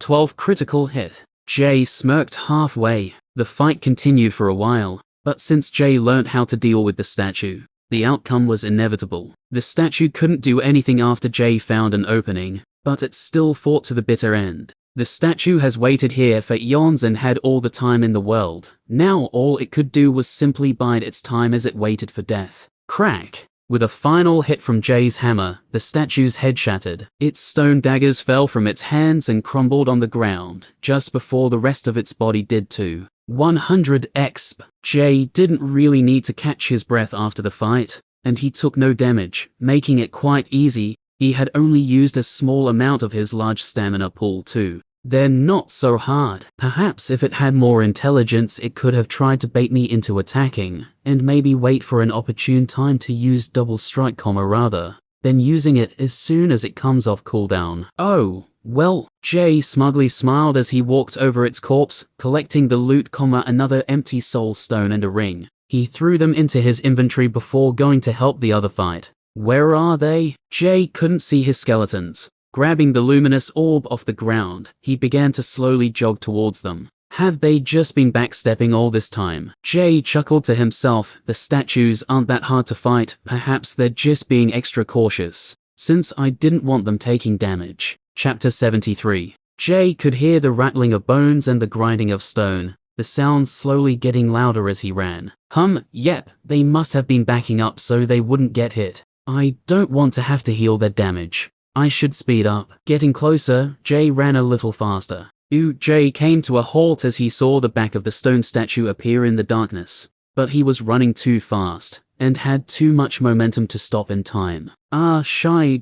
Thud. Jay's face softly landed right onto the ass cheeks of the soldier. Oh, damn it, ouch. He realized where his face landed as he stepped backwards. Damn it. He grimaced as he realized what he ran into, falling into a frustrated rage. Why does this always happen? He smashed his hammer at the spine of the statue. With every fucking dungeon he swung sideways at its knee, causing the soldier to stagger for a moment. Every dungeon I go into my face always gets covered in filth, damn it. He exhaled with a grunt, gritting his teeth in anger, and giving it one more hammer strike. And why doesn't it have any ass armor? Jay shook his head. He wasn't sure if it was the darkness playing tricks with his mind, but for a second he thought he saw some mud. Responding to the damage, the soldier turned around, meeting Jay's rage with its own fury, though it was all for nothing. As soon as it turned, it gave up its back to the ravaging of two skeletons, who were both using two-handed hammers. Before it could even strike once at Jay, it crumbled to the ground. 100 exp. Jay grumbled as he collected its empty soul stone. There was nothing on Jay's face from the encounter, but he naturally wiped it anyway before continuing. It was almost an instinct for him now. Okay, I think that's enough for me. Jay decided to bring Sweeper and Blue into the fight, switching his bone ring into the orbital form to summon his other skeletons. Some of the bones clinked and rattled against the side of the corridor as they floated around Jay. Green gas left his hand, mingling with the silt wolf bones floating around, and assembling his two minions before him. Jay had a smile on his face as he saw Sweeper assemble with blue bones. It only meant one thing. Congrats on leveling up, buddy. Jay smiled at his youngest skeleton. And there goes the last of my silt wolf bones. Jay planned to send his skeletons into the silt wolf dungeon for more bones, but the skeletons had no way to carry the bones, or to extract the bones from the silt wolf corpses, he would have to go personally. Without his bone ring, he would have to resummon the skeletons each time to get all the excess muscle, organs and viscera off the bones, and then figure out a way to carry them. The last time Jay saw Sweeper, it was a little level 1 skeleton, still using the white soap rat bones from the stink rat marsh. But now when he resurrected it, the spell automatically used the silt wolf bones, including the wolf skull. Seeing that they had no weapons, Jay realized he needed to get them some hammers. Oh, this is a bit of a miscalculation, damn, I completely forgot. At least I bought some extra iron bars. Jay pursed his lips. So much for conserving my mana, he thought, popping some Bentussel root into his mouth, getting a familiar notification. Mana regen buff 1%, lasts for 1 hour, s. Jay crafted 2 more hammers from his remaining iron bars, before venturing forth again. Both hammers were successfully made on the first try. How far did I run before? Jay thought, looking back towards the entrance. It was like a small light, a distant star. Unknowingly, he had ran a long way as he followed the sounds of his skeletons fighting. Surely I would have exited out the back of the pyramid by now. This place must be bigger on the inside. So far, all the walls were smooth, with no distinct markings, the only gauge he had to measure was the light from the entrance. Jay continued venturing forward deeper into the pyramid. It seemed to be almost endless as the passage started to turn left and right, with some parts going up and down, meanwhile there were still many walls with stone statues hiding behind them. After walking for an hour, Jay and his 4 skeletons had destroyed 8 more statues before coming to a T-intersection. On the wall of the T-intersection was a petroglyph, an image made by carving into stone. The carved picture was massive. The light from Jay's orb only reached across half of the image, making him have to look at one half before the other. The image showed a tremendous sprawling city with beautiful buildings, streets and gardens. Hundreds of thousands of people were in its streets, vines and plants hung from balconies, and various streams, gardens and fountains dotted the vibrant city. It was easy to tell that this city was luxurious. It was like a paradise, a utopia. At the side of the city was a massive purple-blue orb of dark clouds and purple light. It was much larger than the city itself, and its effects had only just touched on a small part of the city boundary. Standing closer, Jay could see tiny lightning bolts in the clouds of the orb. The buildings near it were all crumbled, and Jay could tell that the artist tried to depict parts of the stone floating into and around the purple orb. This would have causing debris to destroy buildings, which would create more debris to feed into the storm of magic. Jay noticed that the plants, trees and vines near it had all withered, and bodies littered the streets near it, though they didn't die to rampant debris hitting them. Their cause of death was something else. Is it some sort of life-draining spell? Jay thought as he looked across the city once more. Now that he noticed it, it was like the area near the purple storm orb was like a zone of grey. The rest of the city was relatively green and colourful with all sorts of flowers. There's no pyramids in the picture, but it wouldn't make sense to have a picture of another city. Perhaps the pyramids were built after whatever this was. Jay reasoned, examining the picture. The 6 black pyramids were huge. They definitely would have been a main feature of the city. Oh well, I guess I won't know more until I explore more of this dungeon, Jay thought, deciding what to do next. Left or right? Jay took a moment to think about any clues he may have seen, wondering if he should go left or right. I'll just go left, he shrugged. Going left, Jay fought 2 more statues which sprang forward from the wall, though they were easily destroyed by the 4 skeletons, with Jay at the side of the fight, periodically landing an easy hit. Soon enough, he came to a halt. Before him were 2 more statues, though these ones weren't hiding in the walls, but standing side by side in front of a series of pillars. Oh, what are you guys protecting? A mischievous smile appeared on Jay's face as he leisurely walked behind his 4 skeletons. Chapter 74. The walls broke away while the pillars continued forward into the room. It was probably a massive room as Jay could no longer see the walls or even hear echoes from them. The only guide now was this series of pillars on each side of him. Both of these statues in front of the pillars had black helmets, and Jay realized he would have to either have a drawn-out battle with his 4 skeletons, or risk himself while knocking off their helmets to have a shorter battle. Jay analyzed them, both level 4. The skeletons can handle it. He decided to relax for a bit as the skeletons fought in his place. Jay leisurely sent the skeletons forward, while 2 skeletons had to back up while fighting a level 4 statue previously. They now had Blue on their side, the level 3 skeleton. Blue was not just bigger than the other skeletons, its bones and ligaments thicker, but it seemed more intelligent too, so much so that he noticed Anya giving Blue some suspicious looks. Blue seemed to have more combat awareness than his other skeletons. This would slowly but surely tip the fight in favor of the skeletons. Jay, of course, wasn't completely counting on them. If they back up enough to come near me, I'll just step in and help them, thought Jay as he took out his swag and sat on it. It was a little too low to the ground to sit on comfortably, so Jay looked through his inventory for various things to put his swag over in order to make a temporary seat. Siltwolf spines. Those may puncture my swag. Old buckler to flat. Soulstones, old book. Oh, that weird stone. I forgot about that. Jay pulled out a strange purple stone he found inside a siltwolf. Holding it in his hands, he was a little surprised. I thought it was smaller last time. It still had a brilliant polish, reflecting Jay's curious gaze back at him in the darkness. He analyzed it, curious once more as he forgot what happened last time. The item still didn't let him analyze it. Damn, I'll have to check on it later or ask someone about it. Jay wasn't sure what it was, or if it was getting bigger, or if his memory was just bad. But he made a mental note to try and remember he had it in his inventory, to check it in the future. I'd better not sit on it, since I have no clue what it is. With a shrug, he stashed it back in his inventory. Whatever, I guess I'll just lie down for a moment. Jay waited patiently for his skeletons to finish the fight, surprised by Blue, which even managed to knock off one of their black helmets to end it even faster when it started slapping its hammer against the soldier's head. Lamp and Red were pushed back for a moment, but soon Blue had finished one and the last soldier didn't stand for much longer. 100 exp 100 exp.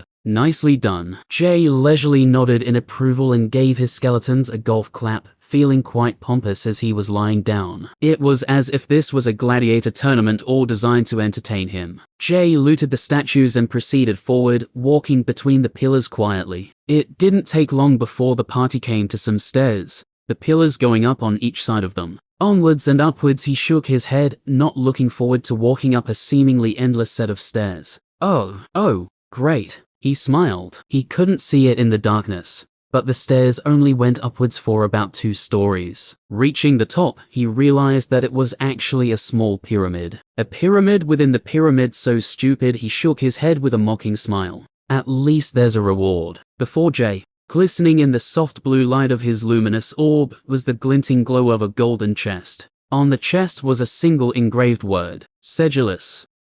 Why does that seem familiar? Oh well, you should have put your treasure chest in a safer place. Whatever happens is on you. This isn't my fault, Jay shrugged, justifying his actions as he went to loot the chest, trying to hide his excited smile. Wait, I don't need to justify myself anyway. This is a dungeon. This was Jay's first dungeon treasure chest, and to him, it felt strange to open up a chest to steal its contents, at least for now. Opening the lid slightly, his eyes reflected a golden gleam of light shining out from below the lid, suddenly he opened it completely, excited about what he would find. Come on, give daddy something good.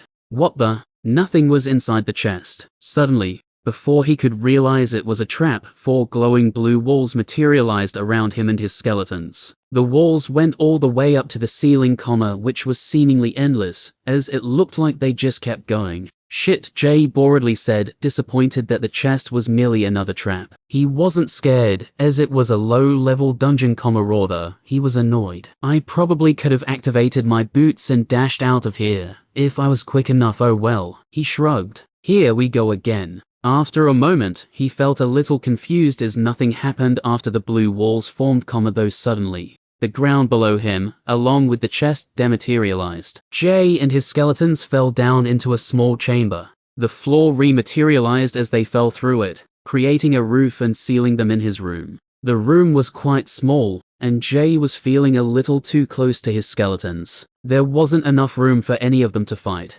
Damn, at least this trap's a bit more creative. The wall ambushes were kinda getting boring. Looking around, one side of the room had a lattice of tiny black threads, crisscrossing to form a sort of web wall. It almost looked like the wall was made of fibrous hairs. Jay squinted at it suspiciously, approaching slowly, and putting his hand on it. Ah, bastard. The fibers that made up the wall were sharper than razors, easily cutting into Jay's skin. Damn. How am I supposed to get out of here? Jay didn't bother touching the hair-like fibers again or forcing them, knowing it would just end in pain. He tried to gently slash his hammer across it, but it had no effect. The fiber wall was made of the same invincible dungeon material. Walking to each different wall of this prison cell, he cautiously put his hand against each wall, all 3 sides were solid without any engravings. Damn. I guess I could try to use a spell against the fiber wall. It's too bad I shoved my last tooth down that Leech Queen's throat. Jay smiled to himself slyly, remembering how much that parasite squealed in pain. Well, I suppose I could just leave the dungeon,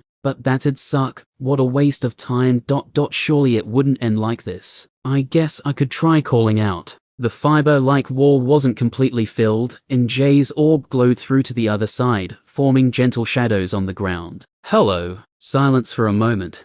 Hello, Jay's voice echoed back after a moment. Clearly it was a very large room. After the echo died down, Jay heard a new noise, the sounds of stone boulders grinding once more. Okay, so something's gonna happen at least. Jay went to the back of the cell as he waited patiently for whatever was about to happen. The sounds of grinding stone soon started to mix in with sounds of heavy footsteps, though, It was hard to tell how many. There could have been 4 or 40 statues coming for him. He wasn't sure. Jay wasn't too fazed though, as he would just sacrifice his minions and leave the dungeon if it was too dangerous. Bring it on, he said confidently, raising his shield as he waited. Thank you guys for listening to my Necromancer class. Hope you enjoyed. Consider supporting original author AERO 182. Thanks again for listening. Have a wonderful rest of the day. Chapter 75. Jay stood in the back of the prison cell for his own safety, blue orb in one hand, Deathwalker's sentry in the other, as he peered from behind his skeletons into the darkness. The marching sounds grew closer until finally it sounded as if they were just outside the cell. Thrush! A spear suddenly pierced through the veil, sending a skeleton flying right into Jay, and knocking him down for a moment. Jay let out a gasp, pushing the skeleton off him as he got up. Another spear followed shortly after, but didn't connect with any targets. Back up to the wall. He commanded his skeletons, if the spear can't reach or hit us, maybe the statues will open the cage. He squinted as more spears pierced into the cell. Strangely, the veil wasn't breaking as the spears passed through. It was like a liquid when the spears went through it. And after the spears left again, the veil reformed itself, resulting in no holes. Waiting for a moment as the spears harmlessly pierced the air in front of them, Jay was getting impatient. When is it going to open, or is it even going to open? Maybe I will need to just leave the dungeon, he said with a regretful half smile. After waiting a while, the fiber curtain still didn't open, though the sounds coming from the other side began to change. Swings and thrusts of spears sounded from behind the veil, yet no spears thrusts came through. A clang of a hammer rang every so often. Clearly, a fight was happening behind the veil.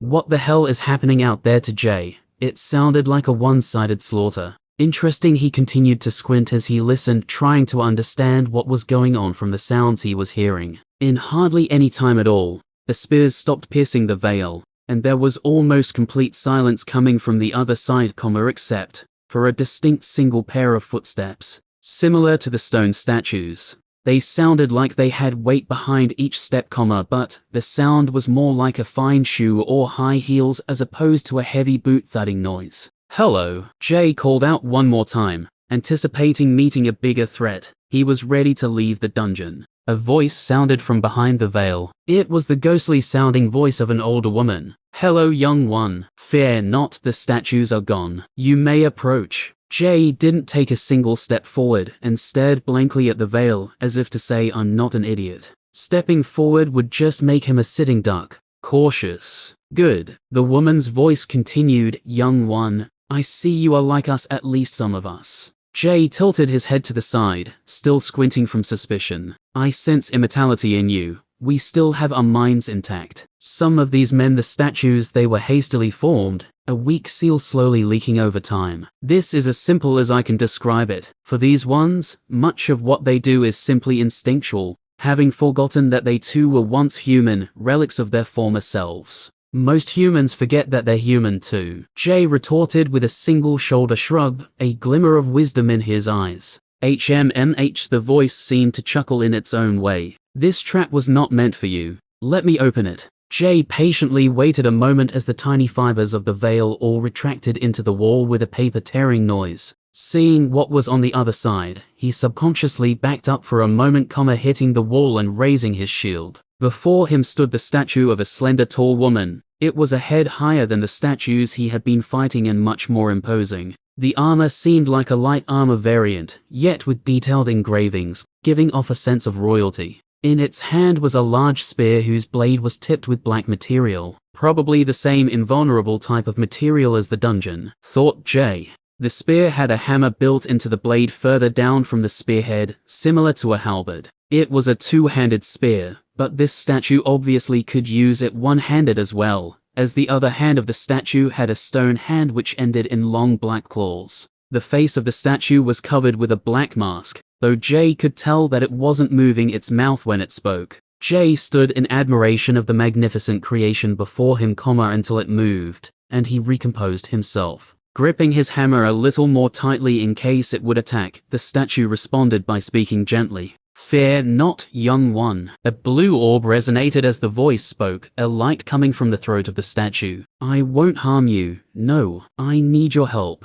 Jay was still distrusting of the statue, but he decided to entertain its conversation, still ready to leave the dungeon at a moment's notice. For some reason, the statue had a voice similar to Margaret, gentle and caring. Jay was silent as he had his skeletons stand between him and the female statue, waiting till they got in position before he spoke. What kind of help? And what's in it for me? And who was the trap for, if not for me? Come to a safer place so we may discuss it. The statue turned and began walking into the darkness. Jay hesitated before walking out of the prison cell. Stepping out, he was shocked at how much stone soldier statue rubble was lying around. Only 3 spears could pierce into the cell, because the statues were large when they stood side by side, but outside, Jay counted approximately 6 swords and 5 spears, as he walked after the slender female statue. Of course, as he walked, he covertly collected as many of the Helvetian rings and empty soul stones as he could, 9 rings and 14 stones.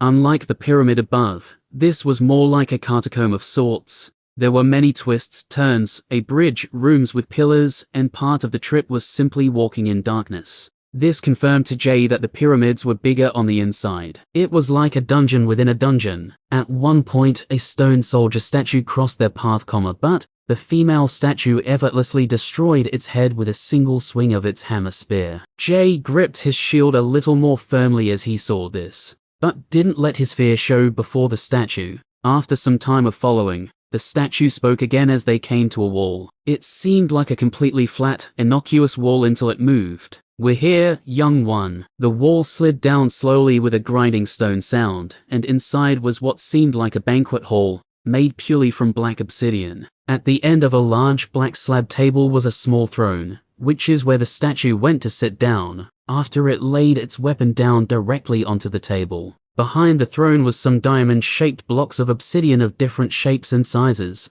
though it wasn't apparent what these were for. Jay followed the statue's example, and took a seat at the table, while his skeletons stood behind him. So where do I start? The statue seemed like it was deep in thought from its voice, of course. Its expression hadn't changed, its stone face was hidden behind a black mask. Thank you guys for listening. This was my Necromancer class. Next chapter's coming soon. P.S. Numerous editing of text are made to make it cleaner for listening. This may delay uploads, but I'll do my best to work on it faster when I come home from work. I also like to listening to it, so it helps laughing face. Thank you again, and have a wonderful day.